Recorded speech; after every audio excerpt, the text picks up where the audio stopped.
Alrighty folks, hopefully we are back now. Apologies for that, we had some slight technical issues, not sure what happened. It seems as though our broadcasting service went down temporarily, so we have had to restart the stream. Albeit we're not restarting the race, and of course at least not the qualifying session, but we are back right now and you should be seeing the live pictures. We're back on all three platforms, YouTube, Facebook and also Twitch once again. But very sorry about that, and now we come back to what's happening right now in the live session. And what we can see at this current point in time is that with a considerable margin between himself and the rest of the field, we do have here Billy Fletcher. He's decided to park up with that provisional pole time of a 32.4 to a phenomenal lap, 1 second faster than P2 man in the Pro class right now, Colin Martin, who's still out there on circuit on his penultimate lap, if not his final lap, trying to find a way to get a little bit more time out of the car. But to be fair, Martin in a good position right now. He is 2.5 tenths faster than Vishav, who right now in that P3 overall. We then got Robert Sunic here right now as he makes his way through turn 3 and gets it very wrong there. The rear end completely coming loose just through the corner there. And just to take you back on what happened, so we're going to see as it just comes round, is the case. Car does not collect itself together and instead it goes very wrong indeed. And that will be his qualifying session complete. Still going to be a P4 at the highest. That's not too bad, as he will be the fastest of our amateur drivers in that class tonight, as we see Matthew Addy meanwhile making his way down through what is the run in towards turn number 16 right now, as he comes into the right hander here, keeping it nice and smooth as Addy as he comes through. And then up the rise, he will have one more lap after this. I think he's just going to creep onto one more lap, and this is going to be the lap that's going to matter most as he makes his way down into turn 1.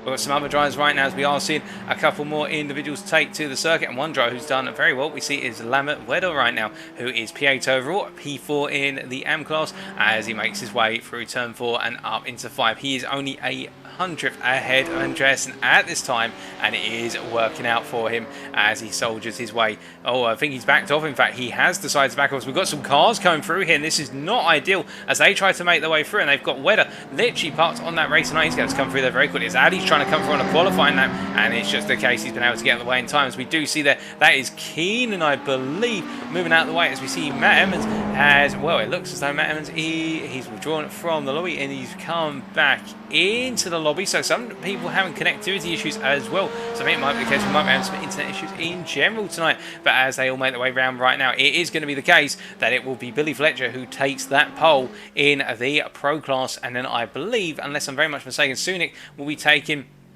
the pole position in the amateur class as we get ready for the race, the sprint race of course.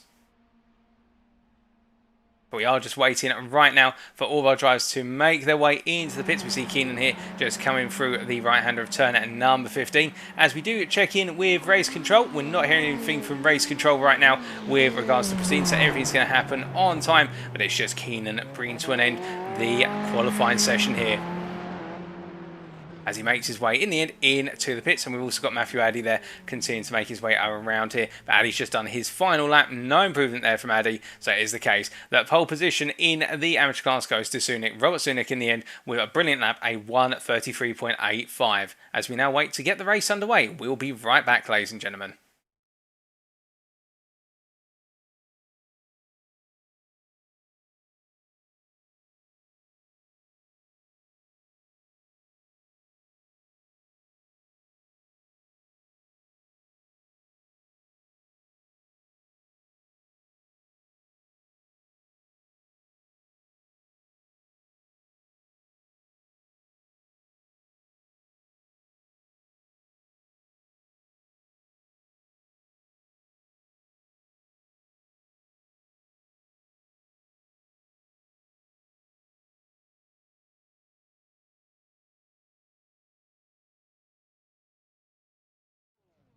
As we come back to our live pictures now, folks, we can see our grid is starting to be formed for the sprint race. So here is the grid, the front 6 rows. We can see there, lining up on pole, it is the case that we have got on pole Billy Fletcher there with that 32.4, Colin Martin alongside him on the 33.4, and then you've got quite a way down to Tony Verschaft in P3 with the what was in the end a lap 1.3 seconds off our pole sitter.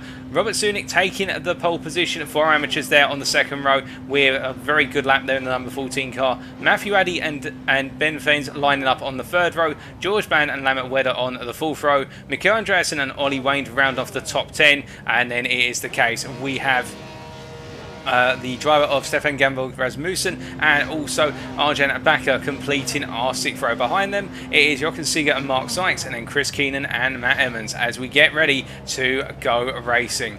As we bring you back all those details there, you can see all to part. We start off with the sprint race and we will have the feature shortly after.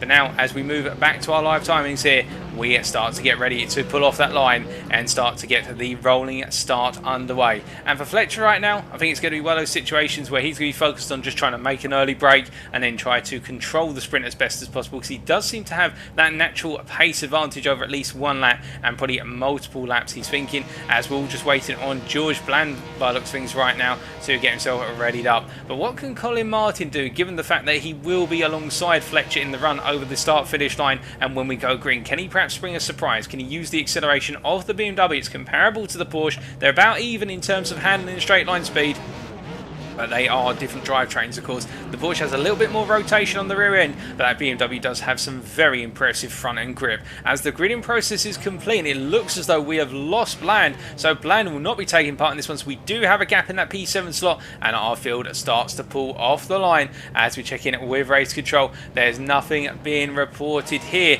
and we are now making our way away.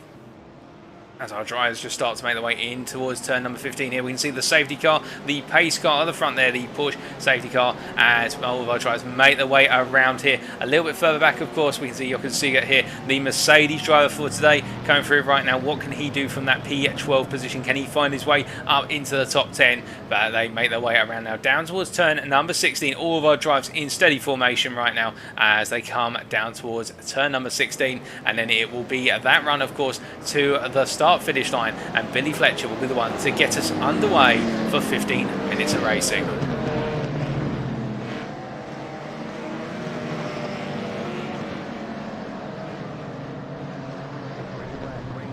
And we go, by the looks of things, we've gone green early, and as a result, Fletcher trying to get the run, but you can see the Verschaft really taking a good attack here down into turn 1, and we're going to see the Dutchman make his way up on the inside here, as they were, oh goodness me, and Fletcher has just gone completely charging off the circuit now. I'm not sure what's happened to Fletcher, but something's gone very wrong, and he's just literally speared off the road like a missile as they make their way through it. It's Verschaft leading right now behind him. Colin Martin tucked in behind us. We can see a little bit further back here, Wedder versus what is Matthew Addy here. These two not giving one another any room as they make their way down towards 4, and it's the Wedder who's ahead of Addy as they come down towards turn number 5 for the first time asking, as we do see that a car going very slowly through turn number 5, and I think that's Faines who's had a very poor run as they make their way out of 5 and up towards 6, now into 7, but they've settled down into an order relatively soon. As we can see, they all come into the first of the chicanes here, and it is the case that Mikael Andreasen down in that P7 slot right now. He's gained 2 places on the opening lap so far. Can he gain even more as they make their way down towards the second chicane here? You can see just behind Ollie Wayne looking for the move on the Ferrari driver, but no way through for the time being. As further back there,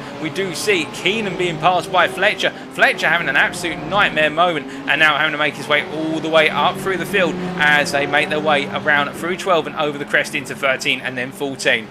But meanwhile, we'll look back up front, and we can see here it is the case right now. Verschaft under pressure from Colin Martin. These two inseparable in qualifying, but as they come down towards turn number 16 for the first time of asking in race conditions, we can see neither one of them really sweating right now as they come out to the corner and head up towards the timing line. This lap number 1 completed, and after one lap, it is Verschaft, Tony Verschaft, leading by what is only 3/10 of a second ahead of Colin Martin. It's Robert Sunick in P3, leading the amateur class. Then we've got Ben Faines in P4, Lamet Wedder in P5, then Mikael Andreasen in P6, Ollie Wayne in P7, Stefan, oh goodness me, and as soon as I say that, Wayne getting a huge amount of oversteer and losing the car, oh goodness me, and he's just got to wait there. He cannot move that car until everyone's come through, as we could see there, just the rear end coming out and Wayne, and it almost went completely wrong for drivers around him, particularly Keenan, who did very well. Cat-like reflexes there from Keenan, so it means that Keenan now is up in into P11, Fletcher up into P10 and continue to charge here as we see Jochen Siegert here in P9, and where he's looking for the move here is Fletcher. Siegert immediately moves out the way,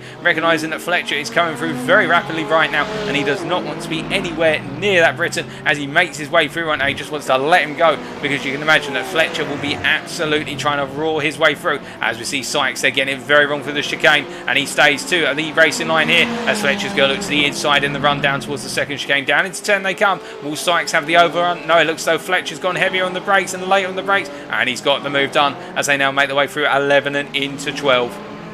As they come through the right hand here, here's the case the Englishman will now need to worry about Jochen Siegert, who's going to try and come through. As we're hearing, there's been a major incident involving Matthew Addy. Let's take a look back at what's happened.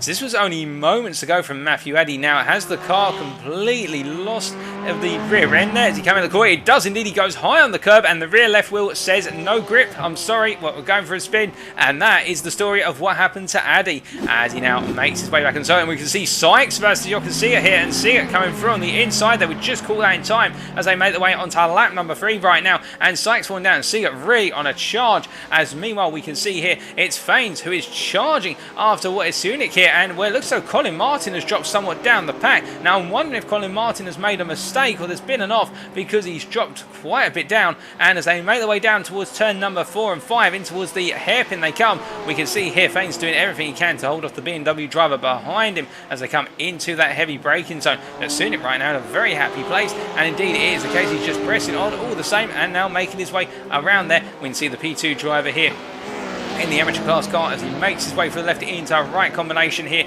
and now heads over the crest of the hill as he comes down towards turn number 10 for another time. We can see he's really pressing on here and doing everything he can in order to close up to Verschaft. But Verschaft 1.7 seconds up the road here, and there is no sign of him being reeled in anytime soon as he charges around right now. But we will wait to see as Faines here has got Colin Martin all over the back of him, and Martin trying to do everything he can to get past the Belgian driver as they come down into 14 and 15. Now as they come down, of course, the consideration will be it's a sprint, so they're not going to have to worry too much about tyre preservation. We see that George Bland has been confirmed as having retired from this race. We wonder if he'll be back, but Billy Fletcher has had an off by looks of things. What's happened to Fletcher? Going through 12, he goes a little bit wide, and that's enough to unsettle the car, and very fortunate not to put it into the tyre barrier there. That would have been practically the end of his race if it had gone into that tyre barrier, but getting the car back under control. He's now got to get those 2 places. He's just lost back as we see Matt Evans has jumped to the pits, we're hearing. So we've had 2 drivers right now, one who's definitely retired, and Matt Evans might be doing repair work to the car, but he's now a lap down as we see Wedder has come into the pit lane here. So something has gone very wrong for the amateur driver as he comes in right now. It's a disaster here. You do not want to have a pit stop in the sprint. That completely cripples your race. But as we can see, he's literally just gone in and then come out here. And I'm wondering what that's all about, in all honesty. As we can see right now, our race leader still 1.7 seconds clear of the field. It is Verstappen leading for the time being is the Dutchman. But we will wait to see what's going to happen as he makes his way all the way around now, heading down towards turn number 10.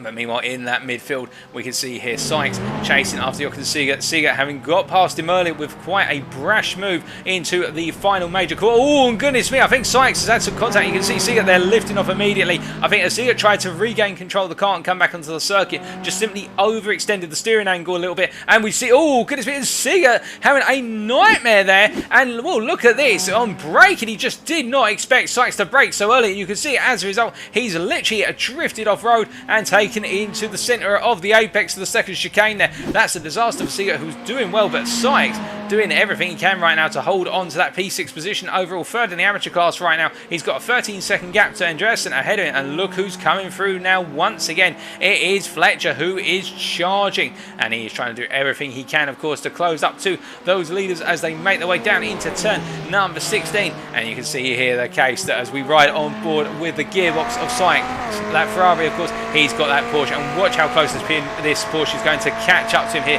As we can see Sykes doing a little bit of a weave there, just just to simply break a small amount of the toe there of Fletcher. But I think it's a delay of the inevitable as we see Sykes goes a little bit wide and he takes the rallycross line here as they make their way through. And Fletcher, oh goodness me, and what's happened to Fletcher? Well, he's taken that action as Sykes into the wall there. Very heavy impact, and the car parked and Sykes has jumped to the pits after what was going very well. That Ferrari is now in the repair garage as we can see that Fletcher soldiers on there, and Fletcher very fortunate not to have another moment there as he had to avoid the Ferrari potentially coming back out on circuit. But Fletcher in the end, he's now 14.2 seconds off Andreasen and continuing to push as hard as he possibly can as he makes his way down into the chicane. Now, as he makes his way through, we can see it is the case that right now Fletcher doing everything he can in the Luxem 24 machine to come up through the field. He's got a long way to go, but we still got half the distance, and based on the fact that Fletcher was approximately 1 second a lap faster than the rest of his competitors, if not more, in qualifying, with 7.5 minutes to go. Well, now less than that, it's 7 minutes to go, and with what is a lap time on average of just over 1.5 minutes, he's going to have roughly 5 to 6 laps. If you don't include this one, I think it could be the case that over the course of those, we could see him potentially get within arm's reach of, say, P4, but I think it's a long way to go to potentially take that lead. Meanwhile, we can see Ollie Wayne here line up a potential move on what is, I believe that's Arjan Bakker just ahead of him. Bakker, of course, in the Porsche as they make their way through turn number 15. We can see Bakker here batting. Oh, goodness me, and Addy getting a huge moment there. Just too much oversteer on the X out of 15, putting him into that inside wall, and that Ferrari immediately now needing to come into the pits. I think it's very heavily damaged, or if not, he's going to be running around with a severely handicapped car as he comes across that timeline. So Addy's going to soldier on, but for how long, we do wonder. As we can see here, Wayne's doing everything he can to try and close up to Bakker. Bakker going a little bit wide there out of turn 1. The circuit taking a lot of victims today, Alton Park, really catching a lot of our drivers by surprise in terms of just how tricky it is. And as they make their way out of 3 and head up towards 4, it is the case that right now Wayne really closing down Bakker. Can he find a way through as they make their way into the left-hander of 4? As we're hearing that Sykes has retired with a steering wheel issue in the car. The steering wheel failing, that's what we're hearing down in the paddock. So Sykes, as a result, I suspect may be out of the proceedings tonight entirely. But as we continue to look at the live pictures right now of Wayne versus Bakker, you have to imagine that Wayne's going to try and find a way through. Will he get it in the run down towards what is turn number 10, the second chicane? He's going to look for it here. He's not close enough, I think, to go for the move. I think it's more of a feint at this point, but you can see, look at Addy behind as well. Matthew Addy really trying to put the pressure on here. The 3 of them all together right now, and as we ride on board the gearbox of Bakker, this gives you a feel for just how close Wayne and Addy are running behind Bakker as they make their way around the Team Racing Netherlands driver here under major pressure as they come down into the right-hander of 15 here, and as they make their way through, you can see it now. It's going to be the case. Can Wayne find a way through as he's going to get closer and closer back at the fence to the inside? Wayne's going to be made to go around the outside, and into turn number 16 they go. And of course we can see Addy there clustering up with him as well as they now go on to another lap. Very shortly they go on to what will be their 7th lap of the circuit, and as they come charging across that timeline, Wayne getting ever closer. He's going to have to find a point where he's going to have to try and be braver on the brakes, but we know just how strong the brakes are on that Porsche compared to the Mercedes. As they come down towards 2 and into 3, we can see Addy there starting to look at a potential sniff and opportunity versus Wayne as they come through turn number 3 and now head up towards 4. But Addy having a poor run there, Wayne not having a poor run, having a very good run, and Bakker really struggling on exit. They come through turn number 4 here, and we can see Bakker lifting out of it. Oh goodness me, and Addy taking a huge amount of speed into the corner and collecting Bakker there. I do not think he anticipated just how much in the end Bakker lifted off the throttle in order to give himself the space to make turn 4 versus Wayne, and as a result the 2 of them came together there. And I think for Addy that was a complete surprise to him, because as we hear that Arjan Bakker has jumped to the pits with damage to the car, it is the case where Addy, an already damaged Ferrari, is soldiering on there. But my goodness, now that was a shock, I can tell you that much. As we saw it here, well, we take a look back right now at the pictures, and as you're going to see from the roll bar here, it was just the case that, well, as Bakker come off the throttle so much, and I think for Addy that was just a complete surprise to the senses. As we now come back to your live pictures, and I think, well, it's going to be the case that Addy will have to remember next time if we're ever racing here again after today. Well, we will be, of course, in the feature race, that if somebody's being overtaken into turn 4, expect the driver who's being overtaken to have lifted off and lost a lot of speed. But meanwhile, coming back towards the front of the field, we can see Colin Martin here excuse me, battling with Ben Faines as they make their way through turns number 7 through to 9 here, and you can see the BMW driver trying to do everything he can to find a way past the Porsche, but he's been stuck in this situation for some time, and these two cars being so even despite their different drivetrains, and we've seen that time and time again, just how the fact they'll get close to one of the Porsche and the BMW drivers, and then they've got to try and find a way to outsmart one another. It's a real game of mechanical chess as they come through turn number 12 right now and head out of 13 and in towards 14 and 15, and I do wonder at this point whether it's going to be the case that Martin is able to find a way through with very little time remaining. Only it's less than that, in fact 2.5 minutes remaining, as we hear Lambert Wedder has had a little bit of a moment off circuit down in what is P10 right now. But focusing here, what can Martin do then to try and find a way through? What he needs to try and analyse, particularly on the next lap, is oh goodness me, and Colin Martin, as I say that, gets it wrong out of 16 and into the tyre barrier, just simply running a little too wide out of 16 into the depression, and the rear of the car just simply not able to take it anymore, and the grip simply went there. And it's the case that for Martin right now, he's going to have Fletcher coming up behind him. We did say Fletcher might be coming through very rapidly here. Fletcher doing phenomenal laps right now, a 33.60 his last, but the best lap of the race also set by Fletcher, 33.42. Is there anything this man cannot do at Alton Park right now, where it looks as though he's not going to be able to close up to the shaft by the end of this one? But you do have to imagine right now with the amount of time he is stripping out the race leader, it's going to be one of those situations where coming into the feature race right now, he will really go full attack throughout as he makes his way up into turn number 5.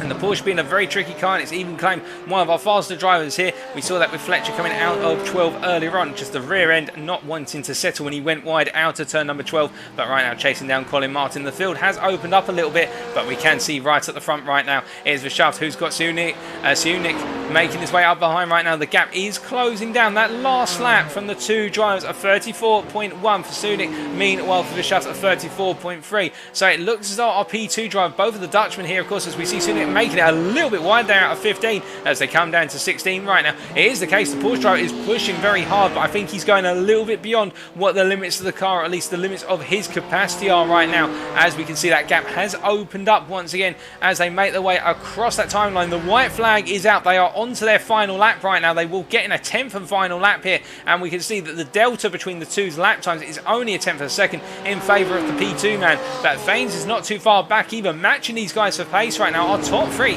are inseparable in terms of pace and only separated by 3.3 seconds as we see Faines here, Ben Faines in that P3 position, charging through turn 3 and up into 4 and 5 very shortly as they make their way through, as we hear that Ollie Wayne has just made a pass versus Keenan, and we will take a look back at that.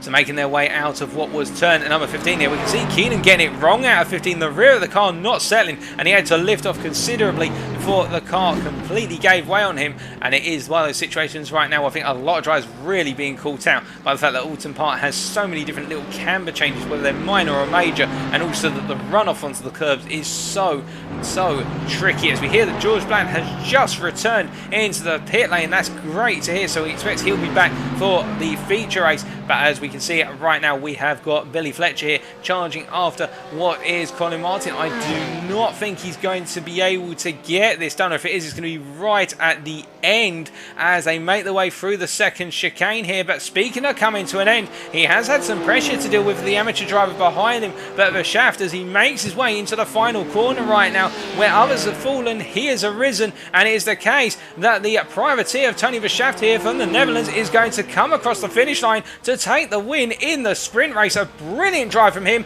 and Robert Sunik taking the win in the amateur group there. Brilliant drive from the Dutchman as well, as we see Ben Faines in P3, and then it's going to be Mikkel Andreasen coming across the line in P4, second in the amateur class. Colin Martin in the end holding off Billy Fletcher for P5, Fletcher P6, and it's going to be Jochen Seeger here. He's got Ollie Wayne right behind him as they're making their way right now through what is the right-hander of 15 as they charge down towards 16 right now. Only two corners separating them from that finish line. Wayne looking for the move up against his fellow Mercedes driver as they come through the right-hander here down into the depression. You can see Wayne having a little bit of a wiggle there, which is costing the run, and it will be Seeger who holds on in the end for third place in the average class, P7 overall. Wayne in P8, and then it is going to be Chris Keenan who comes across the line in P9.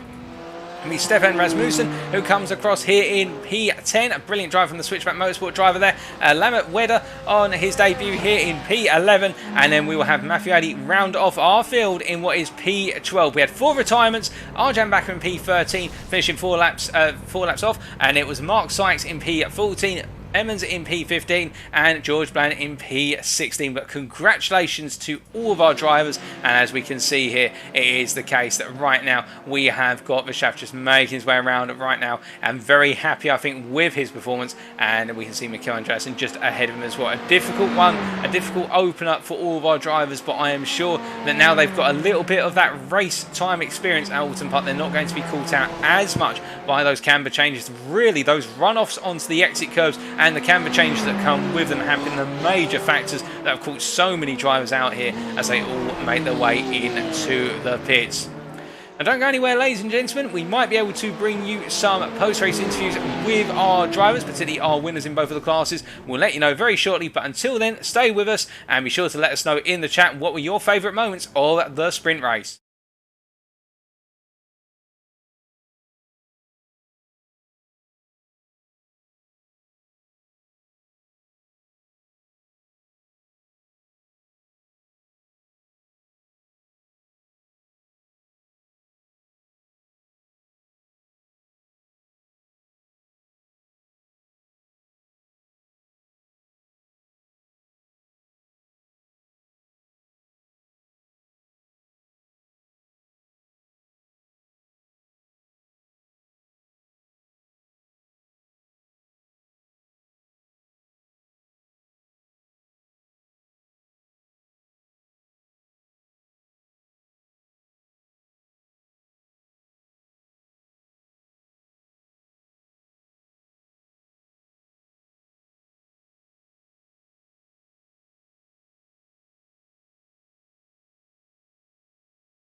Alrighty, ladies and gentlemen, well, we are back at the British Circuit of Alton Park for the build-up to race number 2 of tonight's proceedings. Of course, the feature race, and as we can see right now, everybody just making their way onto the circuit once again and getting set to go.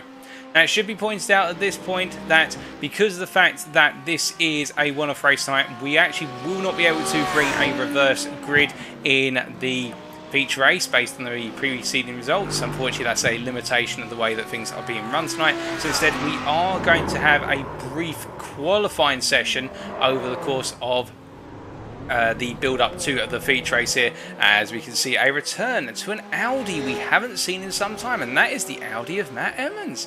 An Audi R8 out on the British circuit here, looking very fetch indeed, as he makes his way down towards turn number 5. So what it will mean for tonight's proceedings is we will have a brief 10-minute qualifying session, and then we will be getting underway for the hour feature race, of course, with that pit stop and also the slight tweaks. The key one being the fact that our drivers start with that 65 litre fuel, or 65% fuel, rather than the 75%, I must say. And as a result, that will handicap our drivers the amount of fuel available to them just a little bit further. I mean, they have to be a bit more decisive with the pit stop. As we see there, Fish in the YouTube chat saying can't park that there, sir, indeed, with reference to the car that was parked in the way of Matt Emmons just moments ago into turn 3. Do love that. We're definitely going to have to keep that. That's probably our comment of the day from yourself, Fish. Brilliantly done. But for those tuning in, of course, remember over the course of this race, particularly in the second half, we'll be asking you to let us know your driver of the day, and we will, of course, based on the voting cast by you guys and girls, we will then pass that on to our drivers. The most voted for driver, of course, picking up the award. You don't need to do it by a class, just pick a driver. It doesn't matter what class they're in. It'll be the case that that driver is the driver of the day with the greatest number of votes. As we're waiting now, it's a case that everybody just getting in their final bit. We've also seen some change to the cars here. You can see it now making its way into the Porsche 911 from the BMW Motorrad team here. I swear that's probably still got a BMW engine in the rear of it, even though it is the Porsche 911. But it's the case the Jägermeister livery making its way around all the different German machines. And of course, Sega, a veteran driver of our GT3 series and a very, very competent and consistent driver as we get the switch to the qualifying session here, ladies and gentlemen. So we should see our screen refresh, and there we go. We get the refresh. 10 minutes of qualifying. Who's going to be on pole for the feature? Let's find out. As we see all of our drivers immediately taking their way out of the pits in onto the circuit. And we can see there, that is Rasmussen, who's just pipped Martin out of the pits there as he makes his way down towards what is turn number 2 now. Of course, all of our drivers here surging down as rapidly as possible and getting ready, as we do have at this current point in time, I believe it is the case, somewhere in the region of 15 to 16 drivers taken back to the circuit. In fact, we've got 16 drivers here, everybody coming back from the sprint, and now everyone will be trying to get themselves and build up for that qualifying lap, that all important one, to get themselves as far up the grid as possible.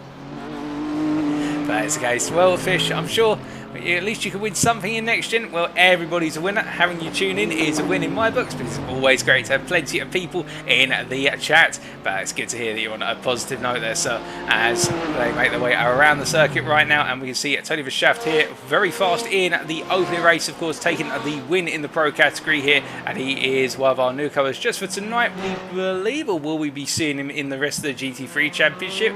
We will have to wait and see. I do not know about that. But we can also see here Fletcher deciding to go to the Ferrari in the AlphaTauri livery Ferrari here But now this is a little bit of a surprise, but a welcome one to be sure, as he makes his way down towards turn number 10 right now. We saw Fletcher in the previous one, and this is the Luxim 24 driver. He was in the Porsche 911. The Porsche catching him out at the most critical moments, meaning he didn't quite take the win in the end, finishing some way off of the win, but still very fast in. What can Fletcher do this time in the Italian machine, having gone from the German machine to elsewhere on the European continent for his choice of car, as he comes roaring down into turn number 15 right now? And it will be the case as our drivers make the way around. We can see Matthew Addy staying with the Ferrari 488 here, the 488 GT3 Evo, as he comes through. But meanwhile, Matt Emmons there has had a very bad run. That looks like in the run up out of 3 and in towards 4 here, it's gone very wrong. But speaking of things going from wrong to right, let's ride on board here with Fletcher as he takes us around for another lap of the circuit. So making his way into turn 1 there, you can see staying in that third gear, really attacking the apex of turn 1 as he now surges down through 2 and into 3 here, looking to abuse the handling characteristics of this Ferrari as much as he possibly can as he comes out of the corner, third gear corner, now building up through the gears and getting ready for the lift into 4 as he comes up towards the left-hander. We listen out for it. As he makes that brief lift, of course, now making his way up into turn number 5 here, going through at the right-hander, attacking the hairpin on exit there, using the banking to give himself the confidence to get on that throttle sooner, and now going through 6 and up into the first chicane to 7.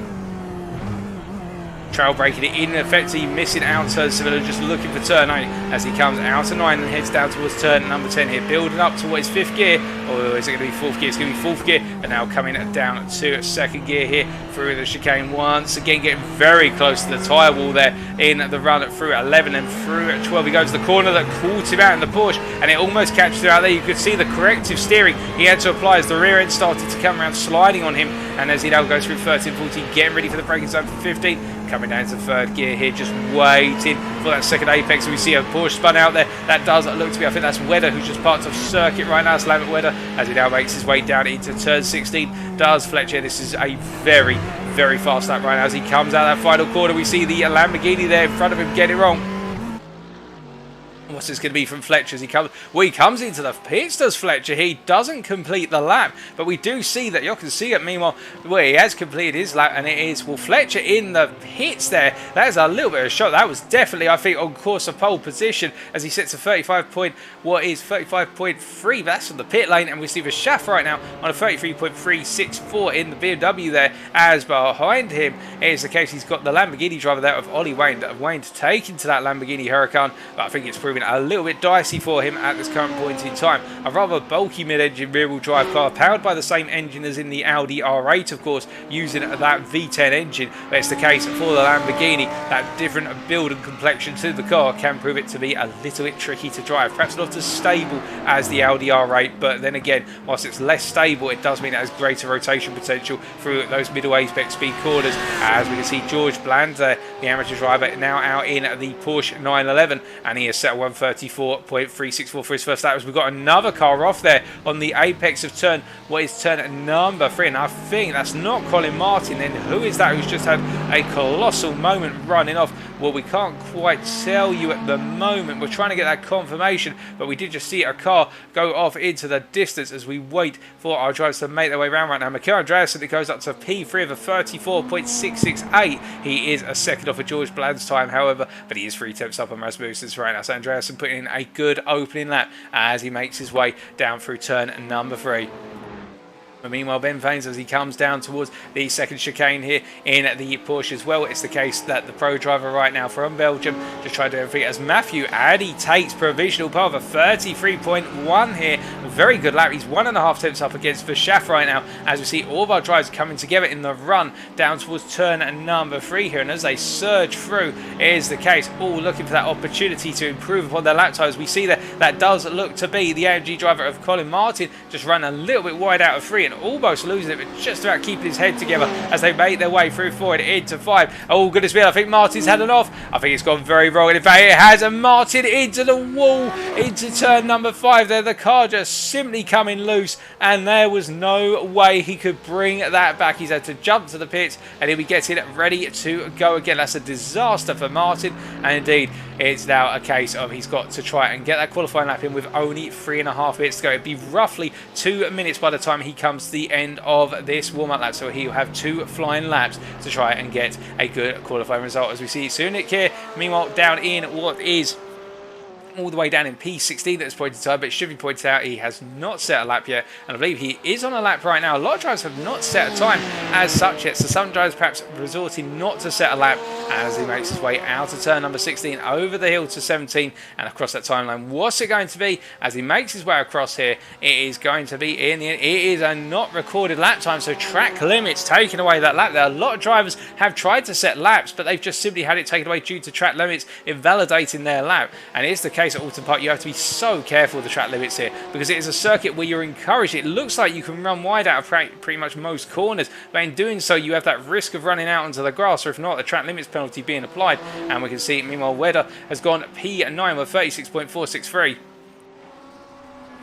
as he makes his way through turn 2 and into turn number 3 here, and looking rather composed here is the amateur driver as he comes through. I mean, he's got a long way to go to catch up to the next best place man on the qualifying grid right now. You can see it in P8 on what is a 35.5. It is a good 9.5 tenths difference between the two of them. Speaking of seeing it, we can see him here in the Porsche now making his way out of the second chicane. As we see there, that is Ben Faines, who's just improved to a P3 position now for 33.637. A very nice lap. They're putting him 3 tenths off of a shaft, but we still do have the amateur driver of Addy, who is currently the fastest of anybody out of the qualifiers so far. Of course, we do have a little bit of a black cloud over Fletcher's lap, given the fact that he aborted what was a very fast lap in that Ferrari and went into the pits. It's come up on our timing screens with him pulling into the pits as he crossed the timing line in the pit lane, but it is one of those situations where I think that perhaps Fletcher opting not to put in a lap and deciding to stay a bit further down the order, so that way just to give himself, and perhaps some other drivers doing this well, give themselves an opportunity to practice trying to come through the field once again in terms of in the feature race over the course of the hour. But we will wait and see, as it's all to be determined. But looking at our provisional poll sitter of Matthew Addy, be very happy with this lap so far, and as he makes his way out of the final corner, not improving this time around. He's going to have one more lap to try and improve, and we'll see as we see Lambert Wedder there improves to a 34.547, a good lap there, but runs wide out of turn 1 immediately. That's going to cost him a good amount of run down to 2 and 3. We look a little bit further around. We can see Matt Emmons here coming out to the final corners and making his way to the timeline. Is he on a lap right now? Let's wait and see. He hasn't got a time listed at the moment. He's come across that timing line and he is not registered as a time. But we ride on board here with the Audi driver and see what he can do with his final lap of the session here. So coming down through 2 and into 3 here, trying to get over to the right hand side to go through the turn 3 left-hander. Not quite using the full width of entry into the corner, however. And you can see as a result he had to hold on to a bit of a shallow line there as he now charges all the way up through 4, having to lift off here through the very tricky left-hander, lifting at the last possible moment there. You can see right on the limit of cohesion as he makes his way through turn number 5 right now, getting ready to plant his foot in the throttle aggressively. The rear end snapping on him, however, and having to settle down, but a good amount of corrective steering there through 6 and up into 7 here, into that heavy braking zone of 7 into 8 as he makes his way through the chicane. Now through 9 is the case. He's got that run as he goes up for the gears into 3rd, up into 4th, and then looking to go into that braking zone for turn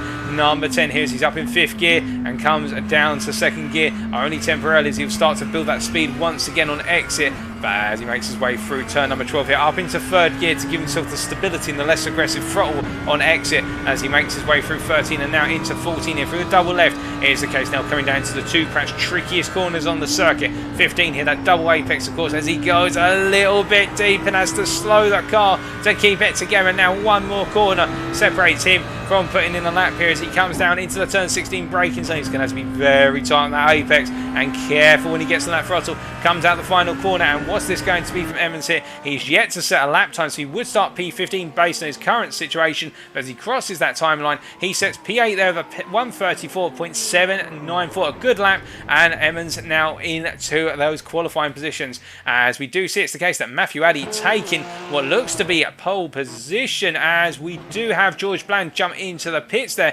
A little bit of connectivity issues there, but Bland finally rendering on our screens. Backer has come across improved to a P6 of a 134.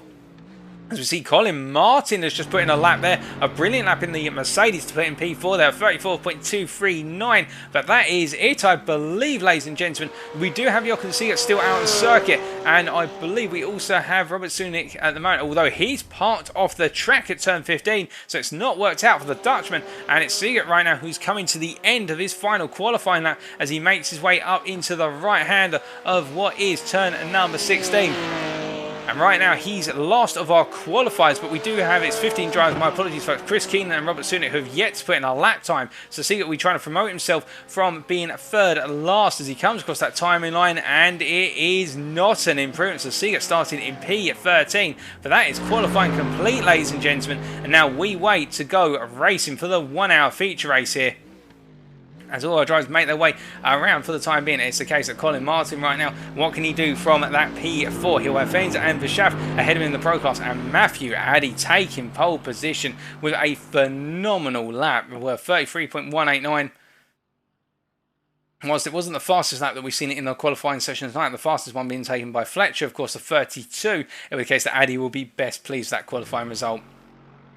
As we do wait right now for the qualifying session to transition over to what is the race. We see Colin Martin there jumping back to the pits, and we will be right here waiting for the grid to form. And here it comes, ladies and gentlemen, the build up to the feature race, the 1 hour race, of course, with that important mandatory pit stop. And we now get ready, as we can see all of our drivers forming the grid, starting to get themselves ready for the partial rolling start, or the half rolling start as it's also known. And we can see here will be Matthew Addy who takes us away from pole in this second race. He'll determine the pace, and he will be very happy to experience this. It's a great opportunity for Addy to see whether he can convert that pole position into a win. A bit further back then we can see Verschaff there, but let's take a look at that grid for you, ladies and gentlemen. Then it is Matthew Addy and Tony Verschaff on the front row, followed by Ben Faines and Colin Martin on the second. Bland and it's Rasmussen on the third row, Bakker and Wedder on the fourth row, Andreasen and Emmons on the fifth row, and then rounding off our top 12, it's Ollie Wayne and Billy Fletcher lining up on row number 6. But as we now come away from the infographic there, and we now look back towards our timings, we are waiting for our drivers to get underway here, and expect there to be plenty of racing action as Addy takes us around right now and gets us ready to go for the 1 hour of racing at Alton Park.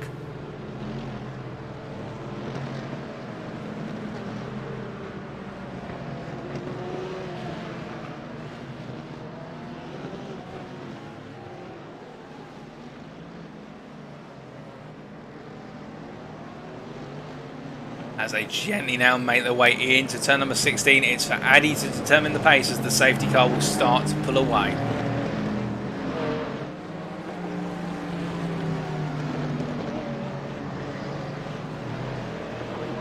And we are green, ladies and gentlemen, and we are racing as Addy immediately gets to work in trying to hold on to that hard-earned pole position and the lead going into turn 1. But you can see Verschaff looking to the inside here as they make their way through, but he doesn't find a way. Meanwhile, Colin Martin still in that P4 as we see George Bland. He's up into P5 as Wedder further back. And I believe we've had an incident involving multiple drivers. We will come back and look at the mirror. I've heard that Bakker, Keenan and Emmons have all been involved in a freeway collision, but Verschaff has got himself up into the lead already. He's got past Addy through turn 3, and look there behind, we can see Faines is trying to go to the inside here into turn 4, 2 into 1. Don't mix in this corner, we've seen it before. Oh goodness me, that's Bland. Bland is sideways coming out of 4 here, just a tap on the grass. You can see where the grass has been kicked up, and we see Jochen Siegert is experiencing the same thing, albeit into the braking zone for 5. But meanwhile, our race leader Verschaff is starting to pull away from Addy here. Addy not having the best of starts, but he's falling backwards, and Verschaff trying to break away right now, as we see behind. Faines is really all over the back of Addy as they come down into the second chicane for the first time of asking,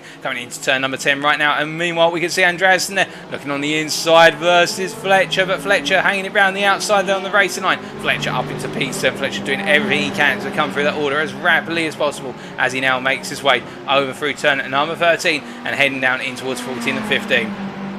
Meanwhile, Sunic down in at P10 right now as he makes his way. He's chasing after Ollie Wayne, of course. Wayne in that Lamborghini just ahead, the Lamborghini Huracan. As we see, Mattmans has jumped to the pits, and now they make their way down in towards turn number 16. Will we see a move here from the Dutchman versus the Briton as they come into the braking zone? I doubt it this time as they come through. So after one lap, it is Verschaft leading right now ahead of Addy in P2. Then you've got Ben Faines chasing after the amateur driver in the Pro Class is Faines in P3. Colin Martin in P4 also giving pursuit, although going a little bit wide out of turn 1. We've got Wedder in P5. And Rasmussen in P6. Then we've got Fletcher in P7 right now. And we see Mikkel Andreasen in P8.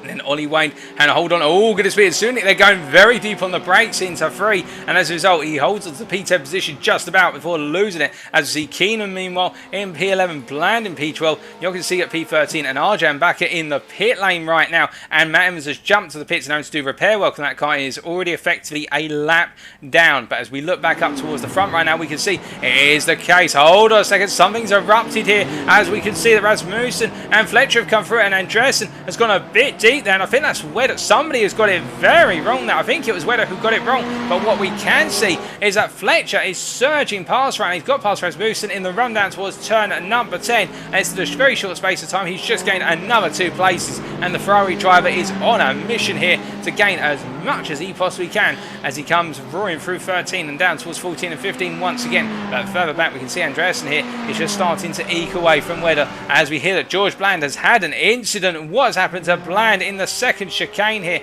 Let's find out.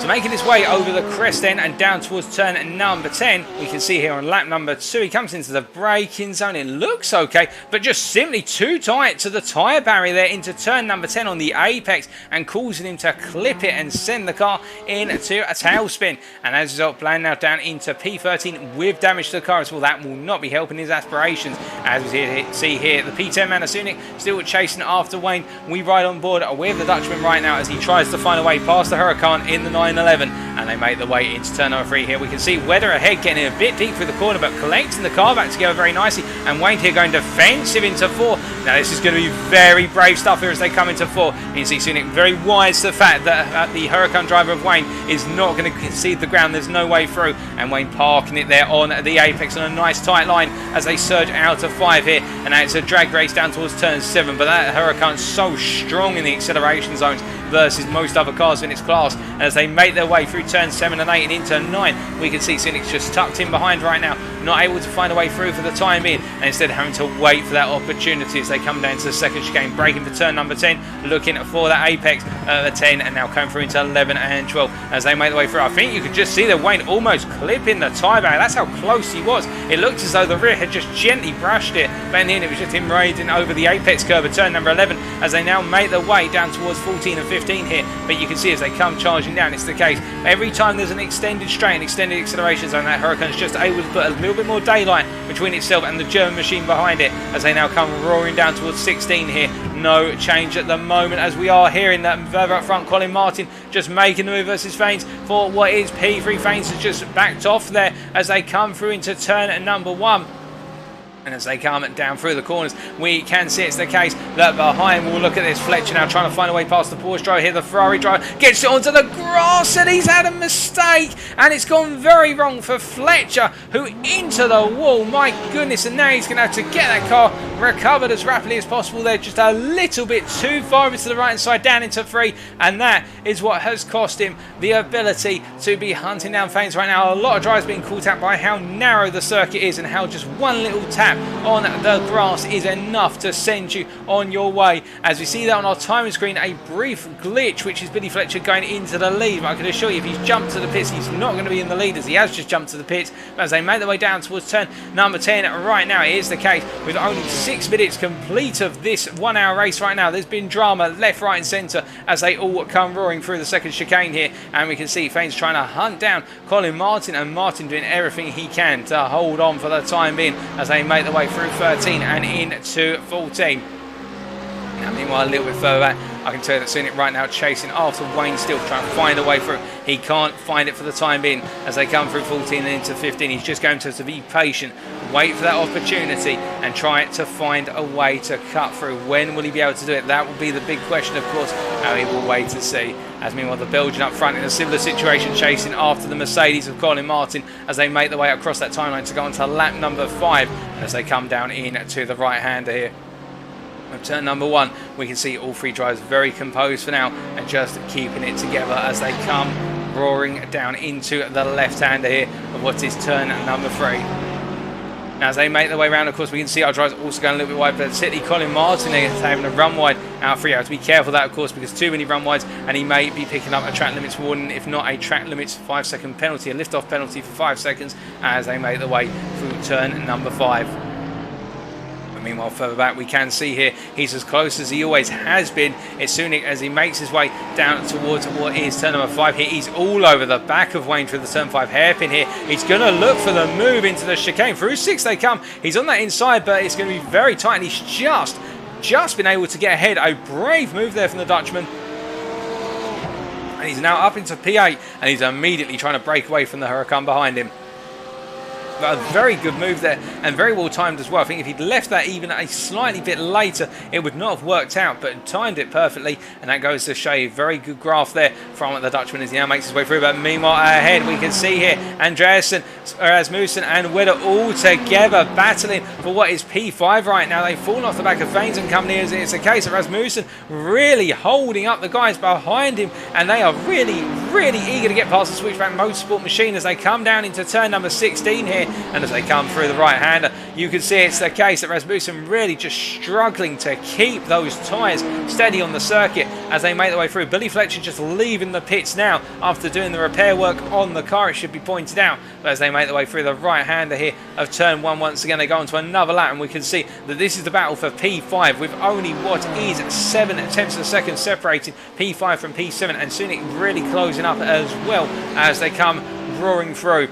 But meanwhile, up ahead of them, we can see Colin Martin being attacked by Faines here. The two pro drivers going toe-to-toe as they make their way down into turn number 5 once again. And coming through the hairpin, will we see a similar situation from Faines as what we saw in the end from Sunic? Well, it is the case. He's going to go for it. This is literally a mirror of what we saw earlier. But he's had a much better run then. He didn't have to close it at the last possible moment. But Sunic up into, Faines up into P3. Colin Martin down to P4 there. As meanwhile, behind, we can see that battle for P5 with Rasmussen having a good run there out of the first chicane, and Andreasen now under that pressure from the Porsche driver behind him of Wedder, as we see Ollie Wayne has just jumped to the pits, and Wayne's not having a good day at the office by the looks of things. We're just trying to check in with race control as to what's happened, but we're not in it. Oh, and goodness me, Andreasen going wide out of turn number 12 there, just simply getting too eager on the throttle, and the car going off into the gravel, but he's been able to get it back on circuit. As we're hearing, there has been an incident involving Keenan. Now what's happened to Chris Keenan? Coming out of 5 and heading through into turn number 6 here as he made his way through the right-hander into the chicane. Does he simply get it wrong in apex? He does. He clips the inside wall there, or the inside tyre barrier on turn number 8, and that is what sent him for a spin. And you can see there the front right wheel in particular really exposed, and that's the aero damage that's been done, and also the damage to the front axle by looks things of that impact, and that is not going to help him way forward at all. As we see, meanwhile, it's the case that we're seeing it right now. Who's got past Rasmussen? What's happened to Rasmussen? Well, Rasmussen had a run wide there at the final corner, and then that is how he lost the 2 positions to Wedder and also Sunic as they made their way across the timing line.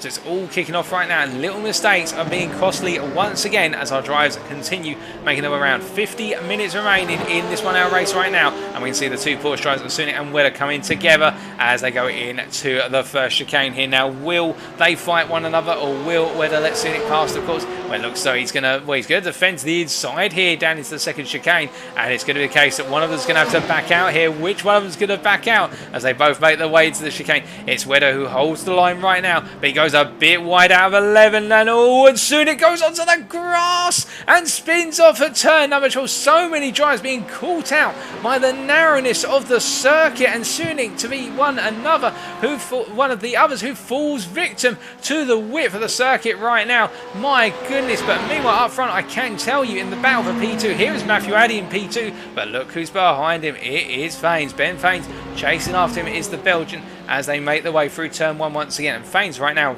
really just flying around the circuit. 33.09 his last lap, and I believe that's the fastest lap we have seen all race by some margin. The second fastest lap being by Tony Verschaft, our race leader, 33.2 as our drivers make their way through, but it's no change at the moment as they make their way down into what is turn number 4. But meanwhile, as our drivers continue around here, we can see Fletcher and Wayne where it is the case that I think that Fletcher has let Wayne through here as he makes his way down towards turn number 4. Not having the best of races here from Fletcher as he makes his way up into turn number 5 right now. He's got the traffic, of course, the driver's ahead of him, a lap up on him, and so he's got to unlap himself and get himself back on the lead lap before he can then go racing with people once again. A very tricky situation for him to find himself in. As we see that we have got a Porsche that's run off the circuit. That is Wedder, who's had a runoff, and he's going to drop some way down the order right now. Andreasen at Rasmussen and Colin Martin. Colin Martin was already ahead of him, but Rasmussen and Andreasen both now ahead of the Porsche driver here as he now makes his way back on in at that P7 position. But meanwhile, it is the case that Billy Fletcher right now trying to find his way past Andreasen here as they make their way through 13 up into 14 to 2. Ferrari drivers, of course, a lap separating them, but Fletcher feels that he's got the pace. He wants to come through as soon as possible as they make their way out of 15. Now come down towards 16 here, and it is the case that Fletcher trying to do everything he can to just get himself off of being a lap down after that incident, of course, as they make their way out of 16 and on to turn number 17 here. Very, very close behind what is Andreasen right now, but he's got to find a way to get through without costing Andreasen time. Of course, because remember, Andreasen on the lead lap, Fletcher a lap down by comparison with the Dane as they make their way down into turn 3 once again. But meanwhile, going from one driver to another here, let's take a check-in with our race leader, who's currently leading by the best part of 3 seconds ahead of Matthew Addy, in a very comfortable lead right now and running good pace. That last lap of 33.72, and the only driver to be in the 33s on that last lap. So the Dutchman of the Schaff doing everything he needs to right now to hold on to the lead. But we've got a long way to go, of course, as we see Matthew Addy here under that increasing pressure in P2 from the Porsche driver that faces the Belgian, trying to find a way past the Briton as they go through turns 11 into 12, but no real way through here. It's all about nailing it on the power, and we can see their things just getting it a little bit better compared to Addy in terms of getting on the accelerator, but not by much. The margins so fine between these two drivers as they make their way through 15 and down towards 16 very shortly as they come through the double apexes of 15 and now roar down to the final heavy braking zone on the circuit, the final effective corner as they make their way into 16 here, and they come through. And I think Vervains is going to try and get Addy under a lot of pressure, as we can see both drivers taking a different exit line there. Addy taking a tighter exit compared to Faines, and it is the case of the Porsche driver inching just that little bit closer as we ride on board the gearbox here of Matthew Addy, looking back, of course, at Faines in P3.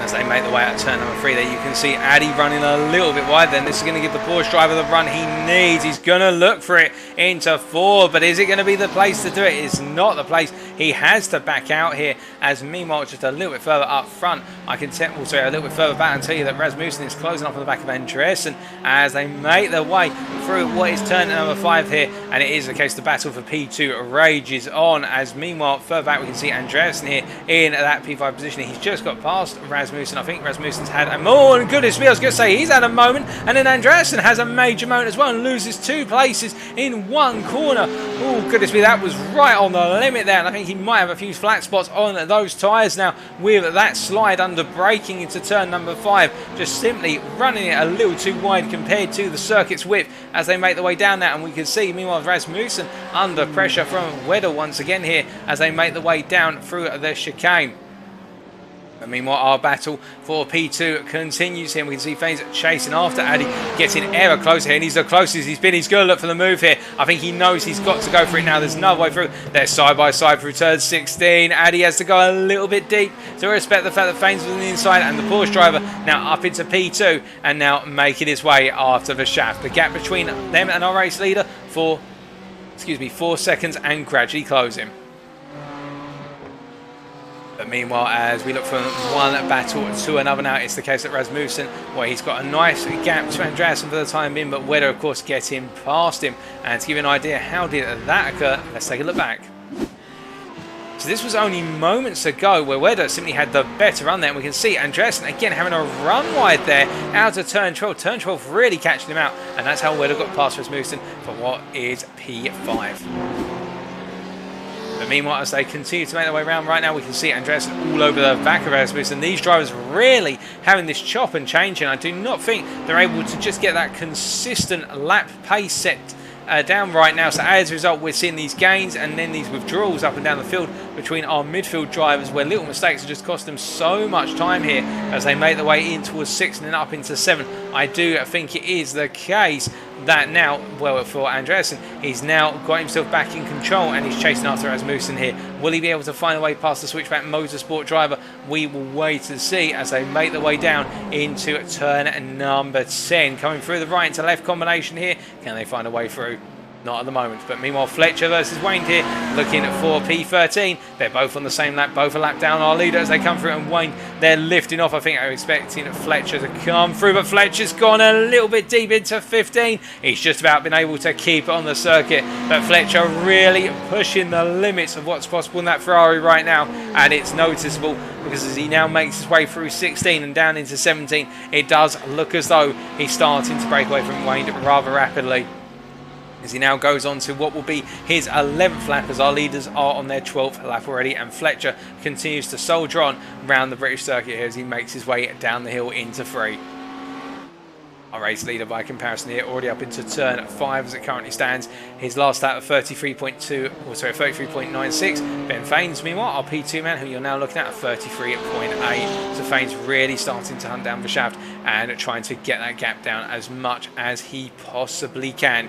Well, we've still got the best part of 40 minutes to go, but you can imagine that we are going to see Faines get close to the shaft and hopefully a battle erupt between them very shortly, as we see here where it's the case as they make their way through turn number 5. He gets it a bit wrong, does Andreasen, but he's able to get the car into a position to block, as we see at Rasmussen and Sunik here side by side here as they come down into what is the first chicane. They're coming through right now into turn number 8, and it is at Rasmussen who holds on, but as they come out of the chicane, you can see that Sunik trying to run himself as wide as possible to build up as much exit speed, but he ran a little bit onto the dirt, and as a result he's cost himself the time. But these three just inseparable right now and not able to calm down which place they want to be in, and it really is the case that with just one mistake, as we see that Rasmussen makes a mistake on the exit of 12, and Sunik is going to come past for P number 7 and once again as Rasmussen drops down into P8.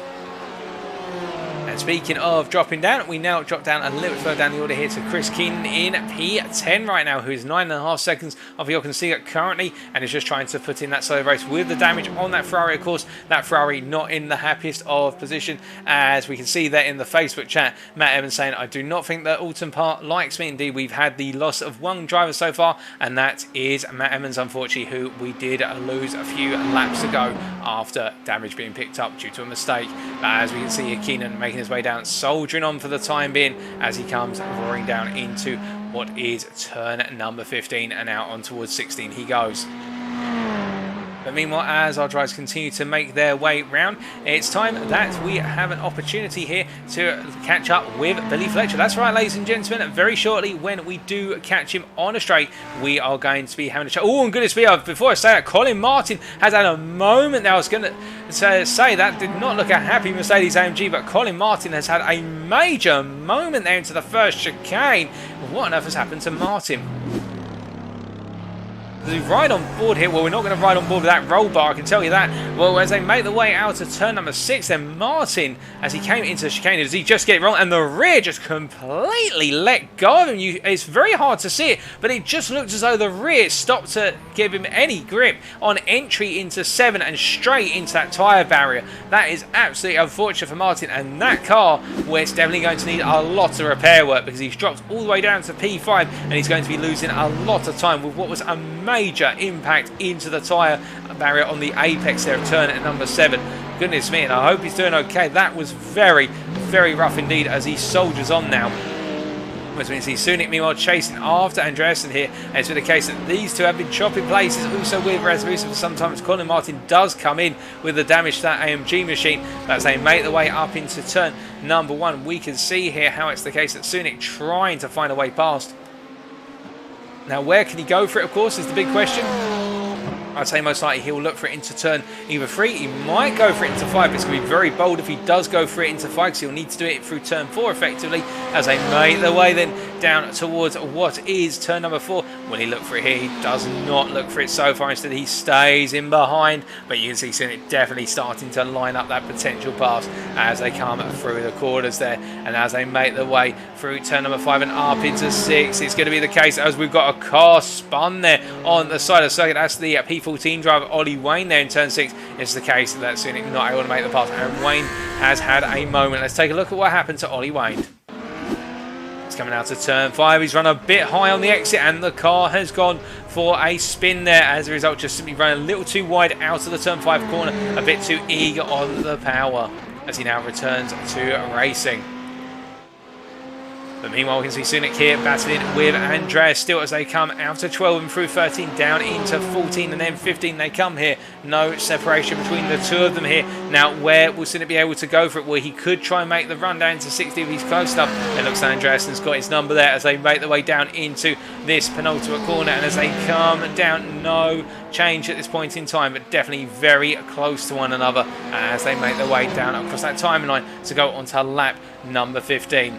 And as they fly through right now, it is the case that we can see that Colin Martin has had another off there at the second chicane. We've also got a bit of smoke there, a little bit of blotch on the camera, one of the two, as we see Colin Martin really falling down the order. And Ollie Wayne, I think, has had another incident. Let's just find out what's happened to Ollie Wayne. So moments ago through turn at number 12, he's got on the throttle early and the car has rally crossed there and the rear end has just completely given away on the next gen racing driver. That's very unfortunate, but he stopped it very well, to be fair, and got it pointed in the right direction, and I think he will take some style points in that one, as we can see that Colin Martin has just jumped to the pits and Andreasen right now, he has been passed by Sunik. So, oh, and goodness me, the two of them have come together there at turn number 8. Now that was very unexpected, and we can see as Rasmussen comes through to take the place off of both of them. Just a little bit of a mistake there. I think it was the case that Andreasen was just a little bit too eager on the brakes down into turn number 8 and instead clipped the rear end of Sunik. But we will take a look back at that. So in the build up to this was the two of them only moments ago as they made their way into turn 5, and we can see Sunik here made the pass on the inside. A nice pass there by Sunik. Now, how did Andreasen try to come back? That is the question, as they made the way down through 6 and up into 7. Well, the camera pans around, and it was the case. He just simply, I think it was the case that Andreasen carried too much speed into the corner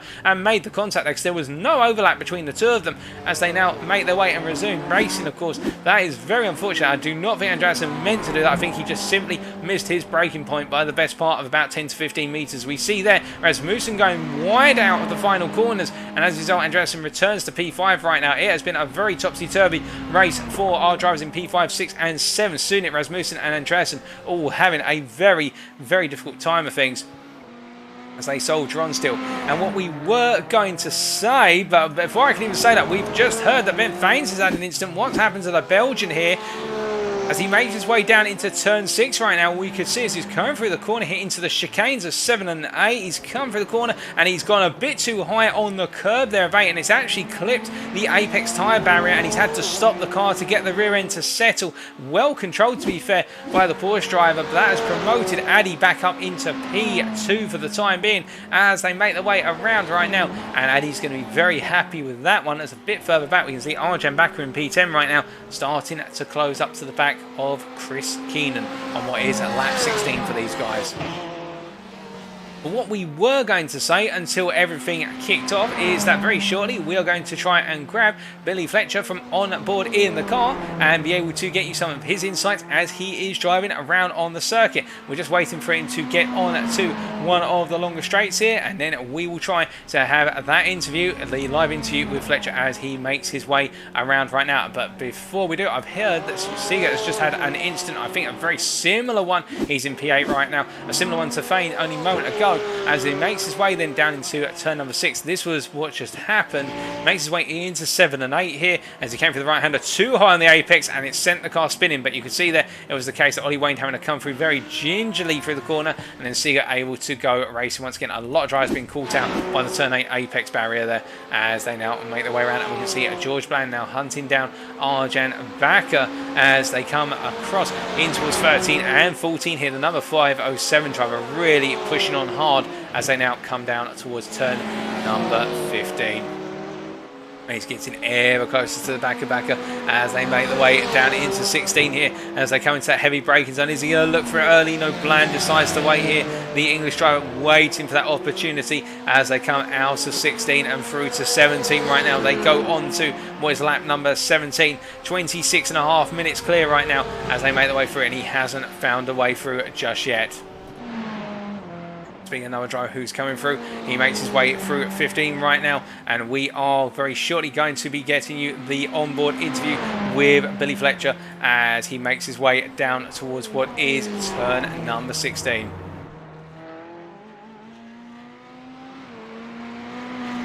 Hello Billy, can you hear us? Hello Paul. How's the race going so far? It looks like it's been a pretty rough one in the opening few laps. Yeah, I kind of lost sight of where I was when I was up behind Ben, coming down to where I am now actually, and yeah, I just touched grass on the inside and that was it. Game over. It wouldn't have been too bad if I could have dragged the car back to the pits, but it bent the car quite badly. I couldn't even drive it back to the pits. So. Well, it did look a very unfortunate incident, but you've been able to get the car repaired and you've already started to gain some places, particularly on Wayne. What's your target for the remaining time in the race?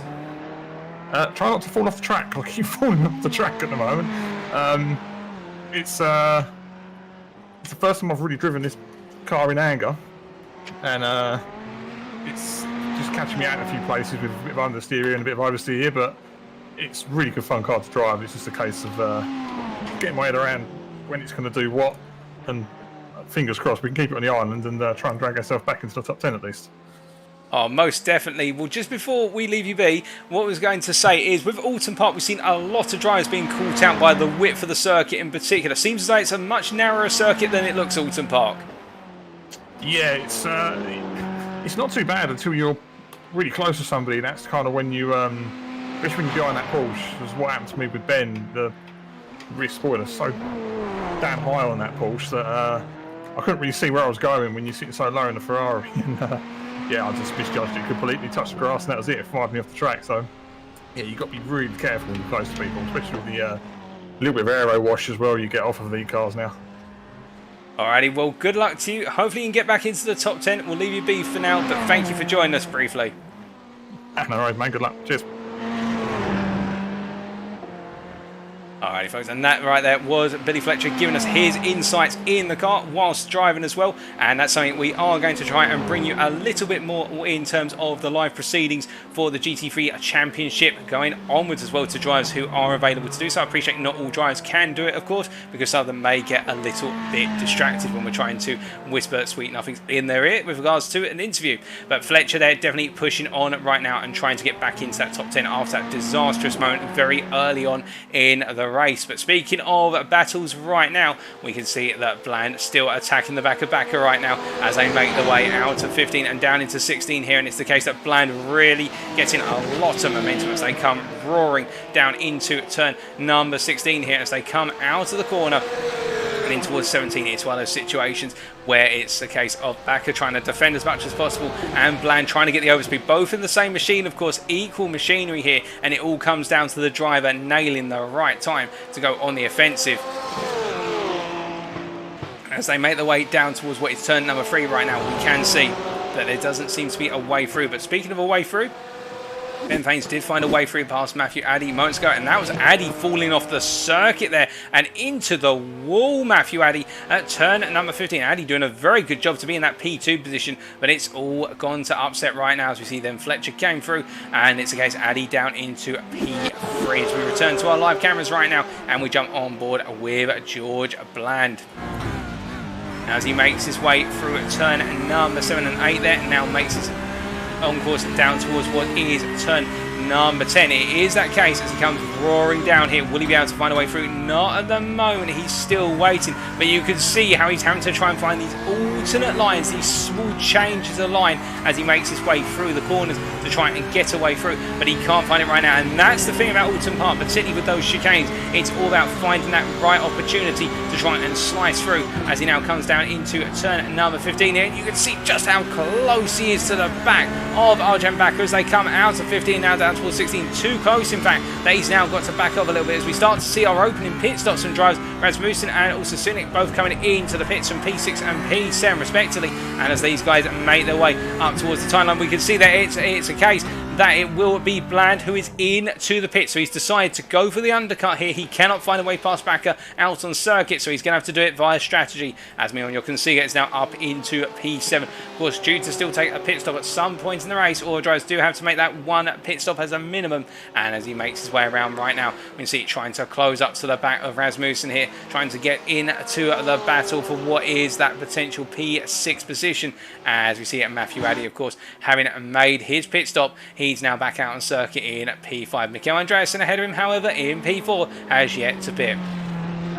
As we now get to what is 32 minutes complete. Andreasen here on your live pictures in that P4 position for the time being, having a good run so far, but he's got to be very careful as he makes his way out to 16. Remember, just one mistake here, and particularly as we were speaking to Fletcher earlier with regards to the width of the circuit, and when you get close to somebody, or just that moment where you don't realise how close the edge of the circuit are, and that could spell doom for the race. But as he makes his way down, Andreasen doing a good job right now as he comes roaring down towards what is turn number 3. And speaking of roaring, I can tell you that it's Fletcher right now who on that last lap has set the fastest lap of the race and is continuing to just cut time out of everybody, driving it well on the limit of the Ferrari 488, and as he was saying, we're really pushing this car to the limit. It was a 32.67 to give you an idea, folks, the previous fastest lap, and that is almost to match his qualifying time in the sprint race, which was a 32.5. Tony Verschaff right now has the second fastest lap of a 33.22, and everybody right now into the 34s,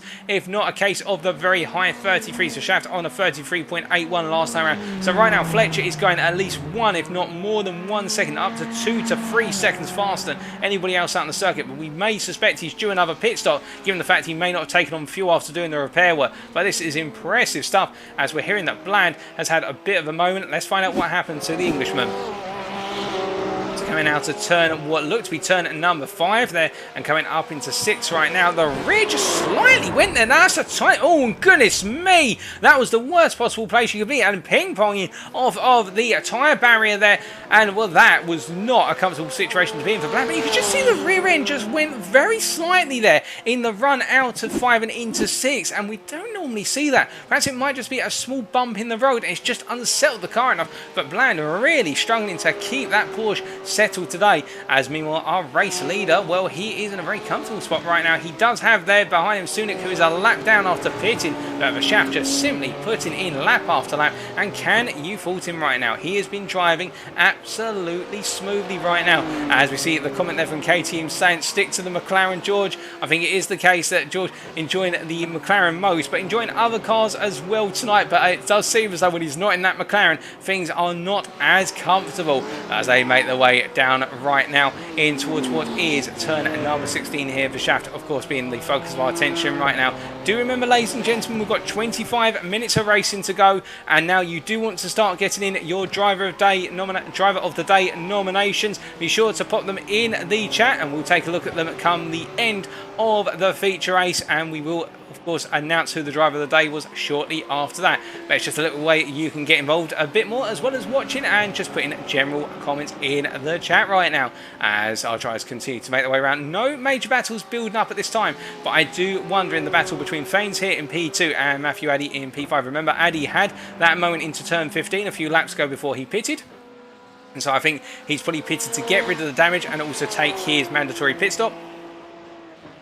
It is the case that for Faines right now, he will be trying to find a way, if you will, of getting himself back into that hunt versus Addy right now, and he'll be pushing hard, as he's got to be conscious that Addy will be trying to do his utmost to essentially jump past Faines. As meanwhile, Andreasen stays out on circuit as Wedder has gone into the pits from P3, so it's Mikael Andreasen now into that P3 position in the very charity focused liveried car, the Autism Speaks machine, there as he makes his way out of turn number 3, and as he charges through 3 and into 4. Right now the Ferrari driver looking very comfortable indeed, as Wedo has come out of the pits and he's come back out in P5 right now, a comfortable P5. He's got a lot of time of day between himself and Rasmussen. To give you an idea, Rasmussen just making his way out of turn number 16 as it currently stands.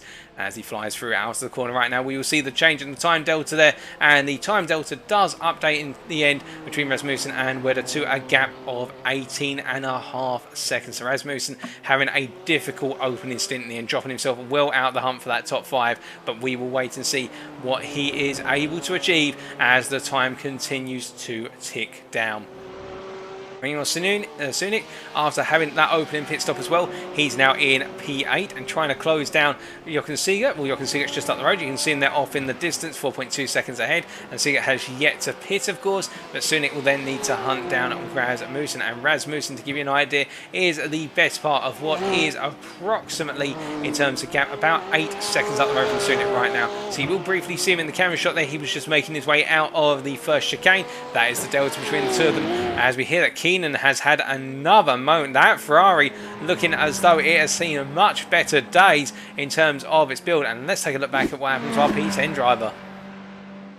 So this was moments ago as he came through 14 and into 15 here. Does he just simply go too deep? He does go too deep, and the rear of the car just goes into that tailspin, of course. We've seen that a number of times from drivers at turn 15 and other corners, and it is the case the car just simply did not want to respond. As we see Mikael Andreasen into the pits from what was P3. He's dropped down to P5 as Rasmussen here is making his way through the final corner. This is going to be quite close here, but I do think Andreasen's just about going to hold on to the position.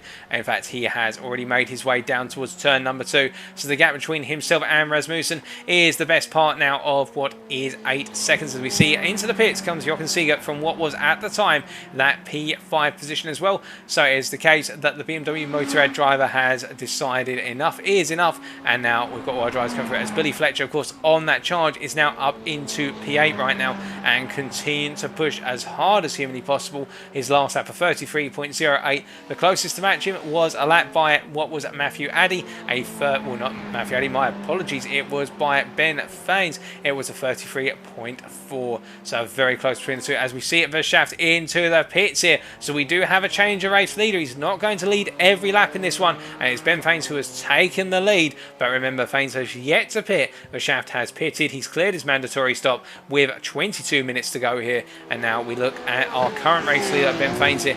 What can he do to keep himself right up there with Matthew Addy trying to put in effectively qualifying laps right now versus Faines? The two of them pretty much matched on pace, albeit Addy that last lap 2 tenths faster. We will wait and see, but it does seem to be the case that Faines will have to be wary of the fact that Addy is coming through the circuit right now. He is charging like a missile and he's hoping to hit his target, hit his mark of getting back into that P2 position when Faines comes into the pits. As we see, Jochen Seeger has come into the pits. Well, he's coming out of the pits, I should say, in P11, and Keenan also coming out of the pits right now in P12 on the timing screen on the left-hand side. But we're looking at our race leader right now. Will we see him come into the pits here, or will he stay out on the circuit for a little bit longer? Let's wait and see as he comes through the final corners here. Does he pull over to the right-hand side and straight line his way in, or does he continue? He continues for another lap here. Faines continues to press on. As we can see, it's the case that Fletcher behind. Well, Fletcher is a lap down effectively, but he's not showing it in terms of that pace right now, a 32.93 compared to Faines' 33.74. Meanwhile, Faines' pursuer, of course, of Addy, who is effectively making his way down towards what is turn number 10 right now through the chicane. Well, Addy, to give you an idea, well, he's on what was there, 34.28 on his last lap, but remember, he has got a long way to go because of the fact he had that incident earlier on where he picked up the damage to the car. So I think at this point it's a case of Addy just trying to find some sort of miracle to catch Faines. Meanwhile, it's the case for Shaft. He's 25.5 seconds down on Faines and gradually closing that gap down. But the field has spread out a little bit with 20 minutes remaining. We're just clearing the last 12 pit stops, and the only driver yet to pit is our race leader. We'd expect that Verstappen will retake the lead when all is said and done. But in terms of battles that could emerge, well, we've got Lamont Wedder right now in P4, and he's on his last lap. Well, we'll wait and see as he comes across the timeline here. This will be his first indicative lap as he crosses it, a 35.08 compared to Mikkel Andreasen, who is 9 seconds down the road. We'll just see Andreasen come across the line here. He's got a bit of traffic ahead of him though, which he'll need to navigate. And Andreasen on what was there a 34.5, so he's just taken half a second out of Wedder. He could get within range of P4, man, at the end of the race here. He's got, if he can keep up this pace, he'll be quite close coming in, but I think he needs to try and take about 7 to 8 attempts out a lap to guarantee that opportunity. We will wait and see as he makes his way down towards turn number 4 right now.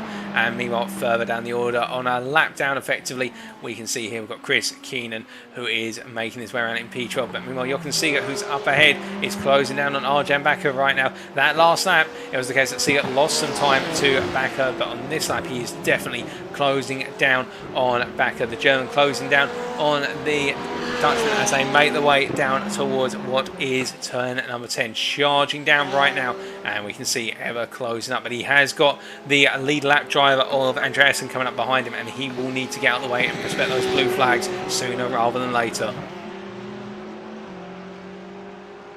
As they come roaring now through turn number 13 into 14 here, it is the case that Seeger doing everything he can to try and find a way to get back into the top 10. Will he be able to do so? However, that is the big question as he makes his way down. And we can see Faines has made his pit stop, and he's not come out that far behind Verstappen, to be fair. The gap between them is only 6 seconds right now, and Faines timing that pit stop very nicely. He's brought himself back out into a nice bit of clear air. No traffic ahead of him right now. It's only Verstappen who's up the road. He's 6 seconds up the road as Verstappen right now. So it is the case that for Faines, the Belgian has, by going long, given himself ample clear air. He's had no hold-ups whatsoever, and this has really worked out for him. And a really good masterclass in terms of playing strategy, right, and just simply gauging himself to the race leader, as we hear that Keenan has had a little bit of a moment, and Keenan into the wall there. That's not a little bit of a moment, that is a disastrous moment, and that looks to be in the run down towards 16, as our track map does confirm it. And Keenan, my goodness, that car, that Ferrari, is in a very bad state of repairs. We see the lights being flashed there by Verstappen to say to watch out when he comes back on the circuit, as Keenan does rejoin, but he's got a car coming up behind here. He'll need to make his way through the corner, but you can see the rear spoiler as well mangled there. What happened to Keenan? Well, going through turn 15 here, does the red, he just simply locks up on the front end, and we've seen that a number of times. But as he's come out the corner, he's tried to power through it, and it looked as though he was going to make it, but then the car just simply dropped down the hill and into the wall, and Keenan having a disaster. And I think that could be Keenan's race over, to be honest with you folks. They're going to have to do a lot of work on that car. I'm not sure if they've got enough time to get it fixed, as another driver is claimed by the British circuit here. And meanwhile, Verstappen, he's got a 5.7 second gap compared to Faines right now, who's in P2, and that gap is gradually coming down. It should be pointed out that gap is creeping down at the moment, and this could build up to something special as we just wait for the time being to see how they potentially continue together towards the end right now. We've still got the best part of 16.5 minutes remaining, so we've got a lot of distance still to go. To give you an idea, that's approximately 10 more laps of racing, so we have got a lot of a toll to take on our drivers. And as we see here, Sunik in P7 is closing up to Rasmussen right now. Rasmussen only 2 seconds up the road. And to give you an idea, that last lap, Sunik took 1 second, 1.1 seconds in fact, out of the driver just ahead of him right now. The Dutchman chasing down the Dane as much as he possibly can and really closing up. And you can imagine that right now Rasmussen must be thinking, what have I got to do to keep Sunik behind? Well, he's got to go a bit faster than he currently is, because he's definitely being reeled in at a rapid rate of knots here. As we can see through the first 2 sectors alone, it's going to be the case that Sunik's going to take at least 0.3 of a second, if not more, as he comes roaring through turn number 5 right now and makes his way out of the corner here. And as he does so, as he comes towards the end of this next sector, let's see what he's able to do here as he comes across that timeline. It is the case basically he's taken a further 2.5 tenths, and he's really closing the braking zones. Look at that, through the chicane, he just took a second out, under, not a second, a tenth of a second out under braking, a further tenth through the exit there. He's really attacking right now, and this is impressive to watch it. He is closing this gap down very rapidly, and I'm wondering if Rasmussen is nursing a problem on that BMW, or whether he's conscious of the fact perhaps he hasn't got enough fuel in the car to make it to the end, and is having to do fuel saving. But the Switchback Motorsport driver right now really struggling for pace, and you can just see it as Keenan comes out of the pits. They've been able to repair that Ferrari as best they possibly can and get it racing, putting a lot of gaffer tape on the car right now, as we can see that Rasmussen are literally being reeled in arm over fist here. And as we ride on board the gearbox of the M4 driver, looking back of course at what is Sunik trying to catch up to him, we can see in the battle for P6 here, this is building up somewhat. As on that lap, we can see that Sunik took the best part of what was, in the end, a massive amount, a 1.4 second advantage gained by Sunik. But now he's in that dirty off the back of Rasmussen. It now starts to change that dynamic. And we know how sensitive these cars are to that dirty air. As Rasmussen lifts off there, he lets him through. And I wonder whether it's the case that Rasmussen feels he does not have enough fuel to get to the end, because we did not expect that. And now look who's closing up behind them. It's Billy Fletcher, who has, well, he's been out in the sticks for a significant period of time, but he's now closing up to these guys, as we hear that Arjan Bakker has just had a major moment, and that is at the first chicane. And what happened to the Porsche driver? This was Bakker versus Seeger only moments ago here. This was in the battle for P10 as they came through 6. We can see it's a very similar thing to what happened to what was George Bland at the time. Just a small dip in the road caused the whole rear end to come loose through turn 6. There's definitely a change in the road gradient there, because it's caught two drivers out now, both in the Porsche of course, and the Porsche is very sensitive on its rear to those small camber changes in the road. But Bakker right now, that's a disaster. But meanwhile we can see that Fletcher closing down Rasmussen here, arm over fist as he comes through here. Surely he's going to have him lined up in the run to 16. As see Rasmussen moving out of the way. Rasmussen's got a problem with that car. He cannot feel he's got enough fuel to get to the end, or there's something which he's nursing, because he is literally lifting out as soon as people come up behind him. As we say hello to Viper there in the Twitch chat. We hope you're doing well, Viper.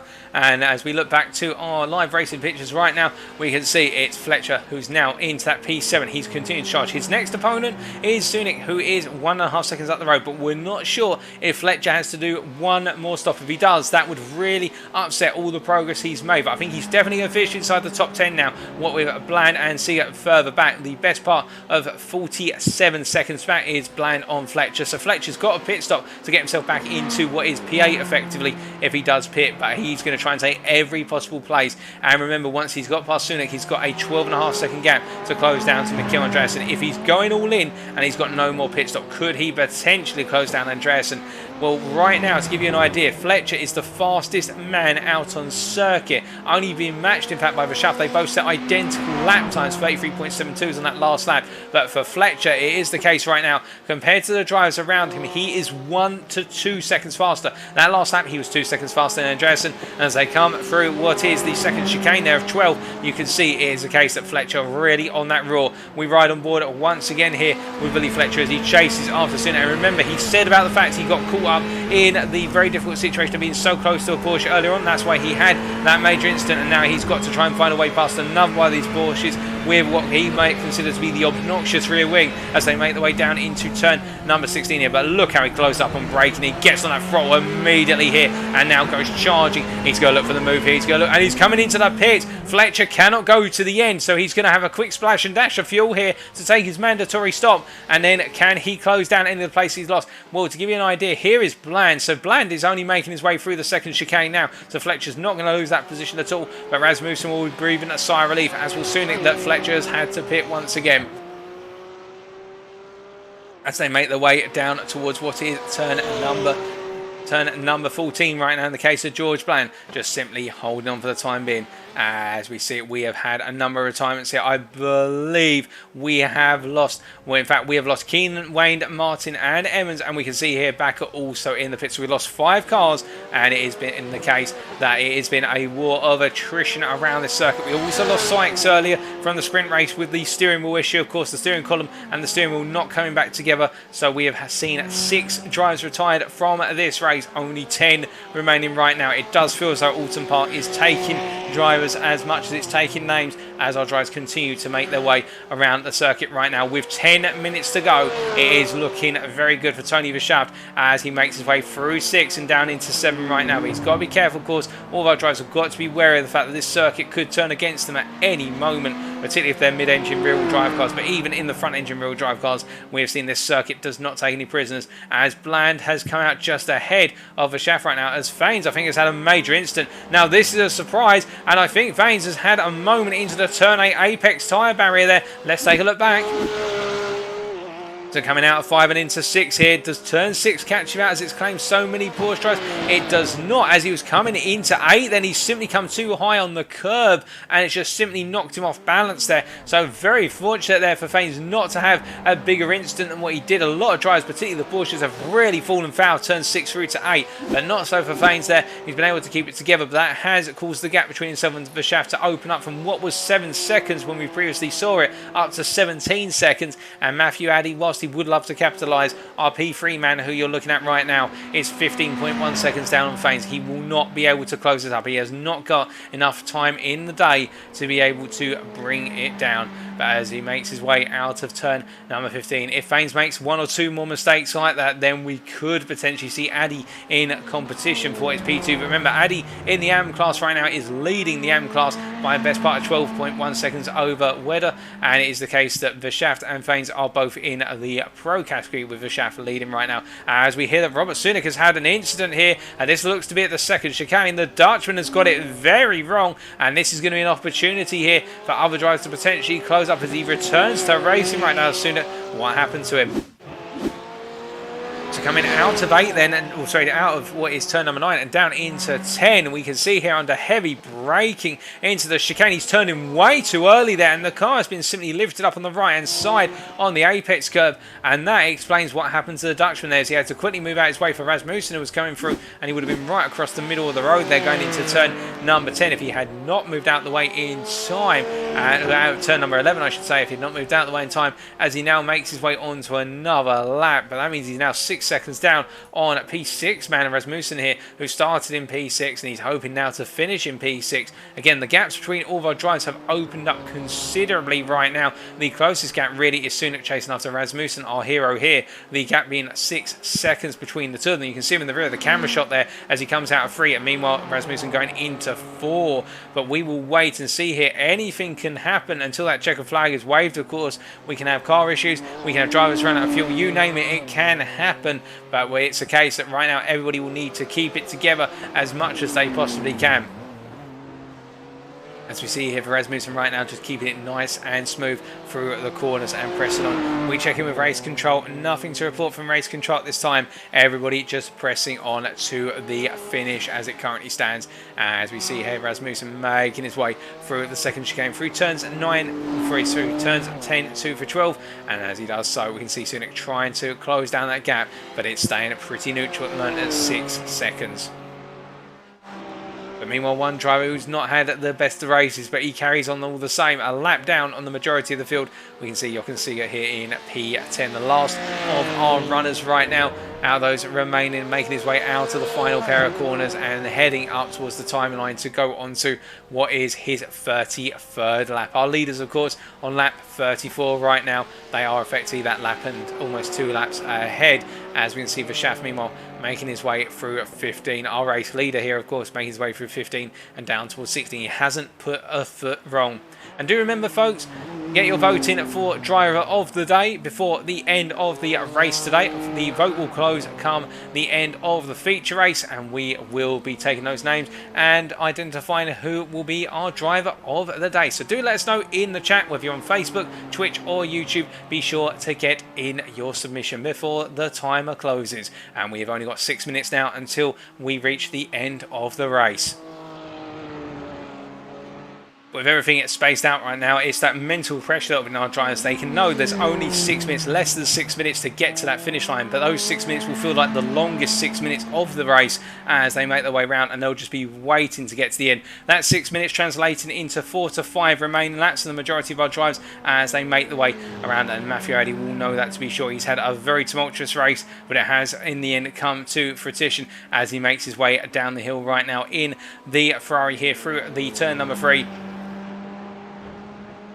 And Addy going a little bit sideways there, coming out of what was free, really pushing it to the limit right now. And I think those tyres have seen better days as he continues to push around here and trying to push the limits of that Ferrari 488 as hard as he possibly can.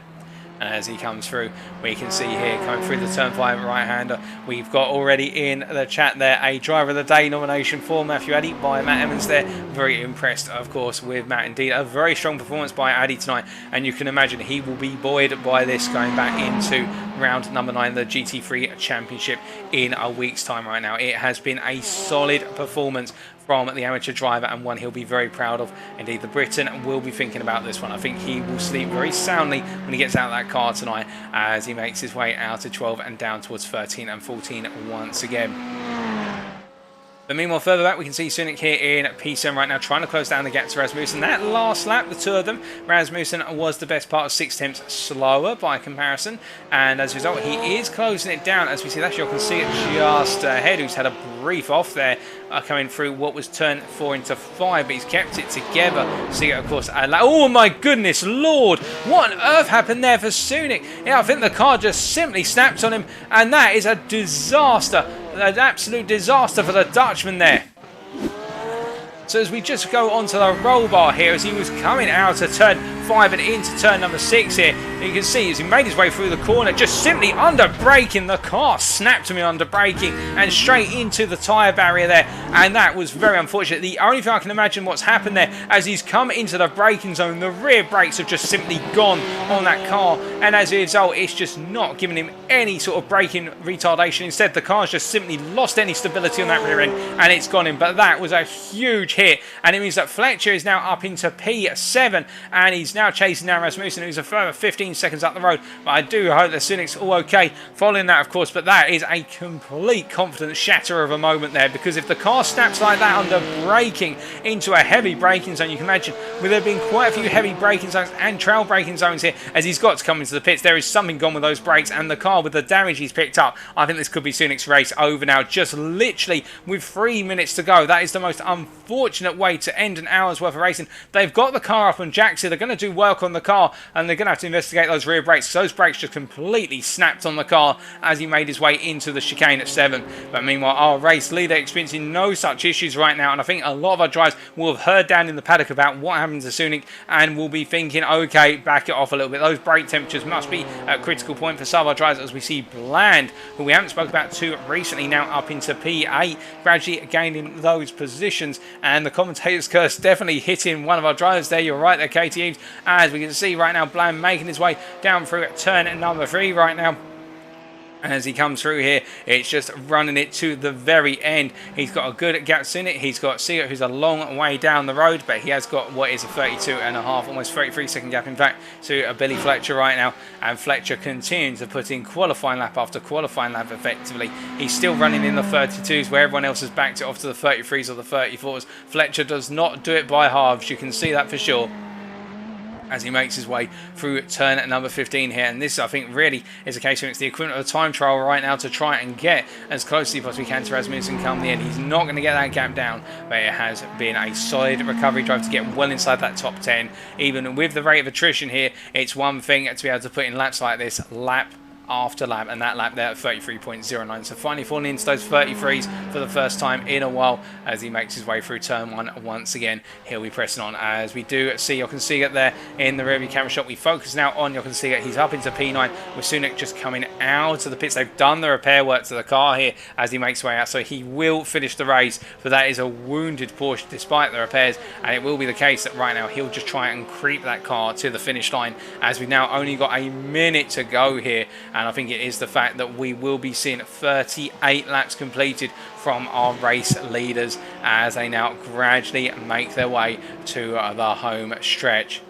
Meanwhile, as we look a little bit further up, Wedder right now in P4, coming around to go onto very shortly, we believe, what will be his final lap, onto his 38th and final lap. A good performance from Wedder, and just continuing to soldier it home. As he does so right now, making his way down towards what is turn number 1 once again. We do see him fly through here. We've got less than 30 seconds to go as of now, as we can see Verschaft makes his way through turn number 12 here, and now heads up through 13 and 14 for the final time of asking, and this is going to very quickly sneak across that finish line.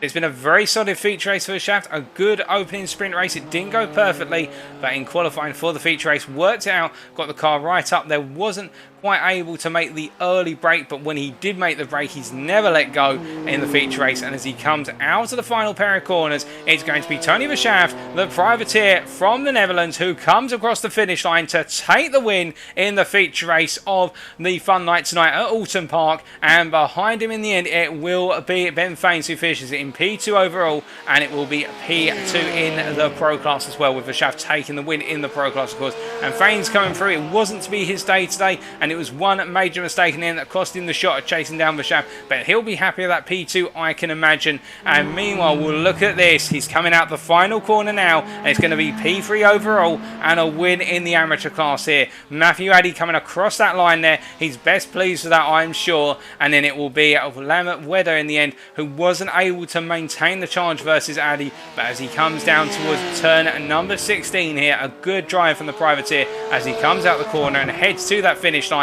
He's going to come home in P4 overall, P2 in the amateur class as he finishes this race. And then Mikkel Andreasen here in P5. It wasn't the cleanest of races, it wasn't the most consistent of races, but versus Rasmussen and Wedder, in the end he finished second out of the three of them, and he will finish P5 overall, P3 on the podium for the amateurs as he crosses that line there. And then Rasmussen having the difficult race as he comes out of the final corner, the Dane here making his way to that finish line, and it is going to be a P6, P4 in the amateur class there for Rasmussen. And as for Billy Fletcher, well, he was a lap down, he's got back onto that lead lap, and he's going to finish in P7 in the end. A brilliant recovery drive there from Fletcher. George Bland in P8, a lap down on the rest of our drivers, we believe. And then Jochen Seeger in P9 as he's already jumped to the pits. And it's going to be Sunic finishing off our top 10. Only 10 drivers finishing. Then we have Robert Sunic, who finishes in that P10. We have the retirements of Arjan Bakker, Chris Keenan, Ollie Wayne, Colin Martin, Matt Emmons, and of course Mark Sykes, with that steering wheel and steering column issue before he could even get onto the grid. But a brilliant race from all of our drivers tonight. And whilst it did space out a little bit, you can imagine everybody really having to push hard here as we see Verschaft and Faines both side by side, then making their way down into the final corner there, and probably acknowledging one another and happy with a close racing.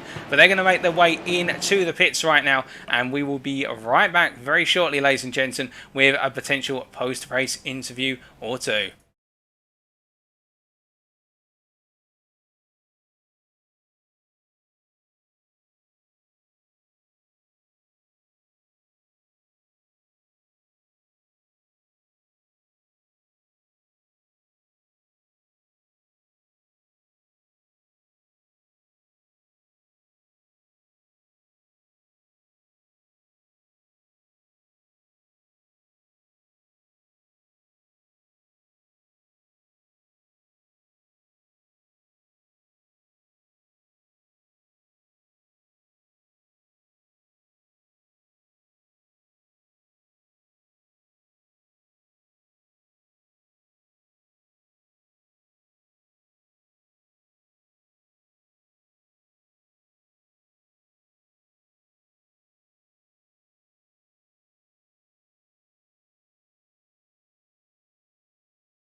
Alrighty, ladies and gentlemen. Well, your votes are in with regards to driver of the night and driver of the day, and it is 2 votes to Matthew Addy in the end. So, as a result, we are not only just going to be having an interview of him, but we're also going to be telling him very shortly that he is the driver of the day. So, let's catch up with our feature race winner in the amateur class.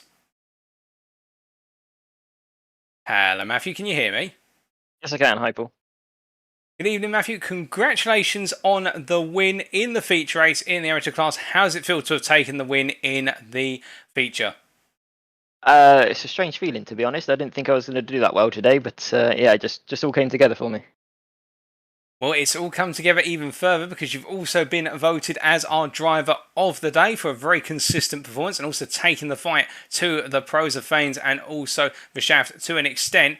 Just take us through what was the opening lap, because it looked like you were really trying to build the pace at the start, but it wasn't quite there compared to the guys around you. No, the Ferrari is really bad on its tyres for the first 3 laps. To be honest, I said I wasn't going to be leading after the first lap. The pro guys around me were just too fast, so I just let them go, really. I tried to catch up, but it was all over for me. And after they got past you, we did see, to be fair, that you were holding good pace to Fanes, but you were having to start looking towards your rear with some fast drivers coming up behind you. How were you trying to sort of balance the race compared to the amateurs who were behind you? It was quite tricky, to be honest. I did go off on one corner because I was trying to adjust my my black box for my pits, and I think that let one through. But I think I pitted early and got him back on that. But yeah, it was a difficult race to balance. And we did see throughout the race a lot of mistakes being made by a whole variety of drivers. Also, I believe it was a mistake from yourself down into turn 15 when you seemed to straight line it into the tyre barrier on the outside. What do you feel has been the cause of seeing so many mistakes, or at least the mistake that you experienced yourself down at turn 15? Yeah, my mistake was, as I say, adjusting the black box, really. I just wasn't paying attention. The track lacks a long straight to be able to make all those changes in time, really. The rest of the drivers, they were all using different cars to what they would normally do, so I reckon they were off the pace a little bit. But yeah, it was a good result overall. Oh, most definitely. And in the end, to come home in that P3, very solid performance. And how do you feel now, given it's been a fun night tonight, and of course we return in a week's time to the formal GT3 Championship at Brands Hatch? How are you feeling ahead of a return to another British circuit? Yeah, I love that, to be honest. I was testing on that yesterday, that circuit, and I don't think I'm going to be as fast as I was tonight, but we will see, really. Well, we definitely look forward to it. But congratulations once again for both the win in the feature race of the amateur class and also on driver of the day. Thanks a lot. Keep up the good work. Thank you. All the best. Cheers. Well, Matthew Addy there, very happy with his performance. So you could hear that just one mistake in the end due to him trying to make changes to his black box in terms of setting up his pit stop. But otherwise, a practically perfect race from the Briton and a brilliant drive all the way through. And definitely a very worthy driver of the day winner. Unfortunately, weren't able to catch Tony Verschaft. I believe he's already jumped into his crew truck and started to make his way away from the circuit, because a lot of our drivers are packing up their bags and making their way to future races, or at least the hotel in preparation for their upcoming races later this week. So we won't be able to hear from our pro winner in the feature race, but definitely brilliant racing up and down the field.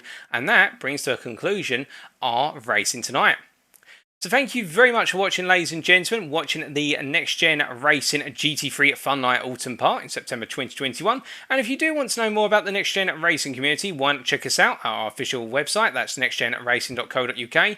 Alternatively, the Next Gen Racing Facebook group, that's facebook.com/groups/nextgen racing.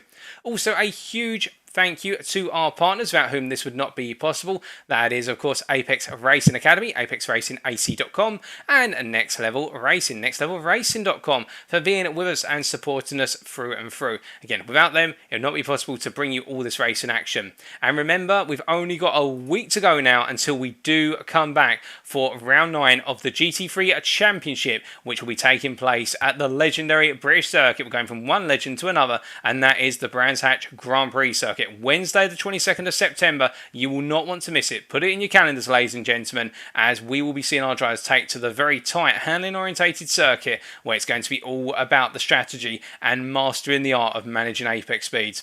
But until then, From all of us at NXTGEN Racing, I have been Paul TX141 Walsh, also known as Britain a Spit, and until next time, stay safe, stay well, stay smiling, and most importantly, remember to stay on track.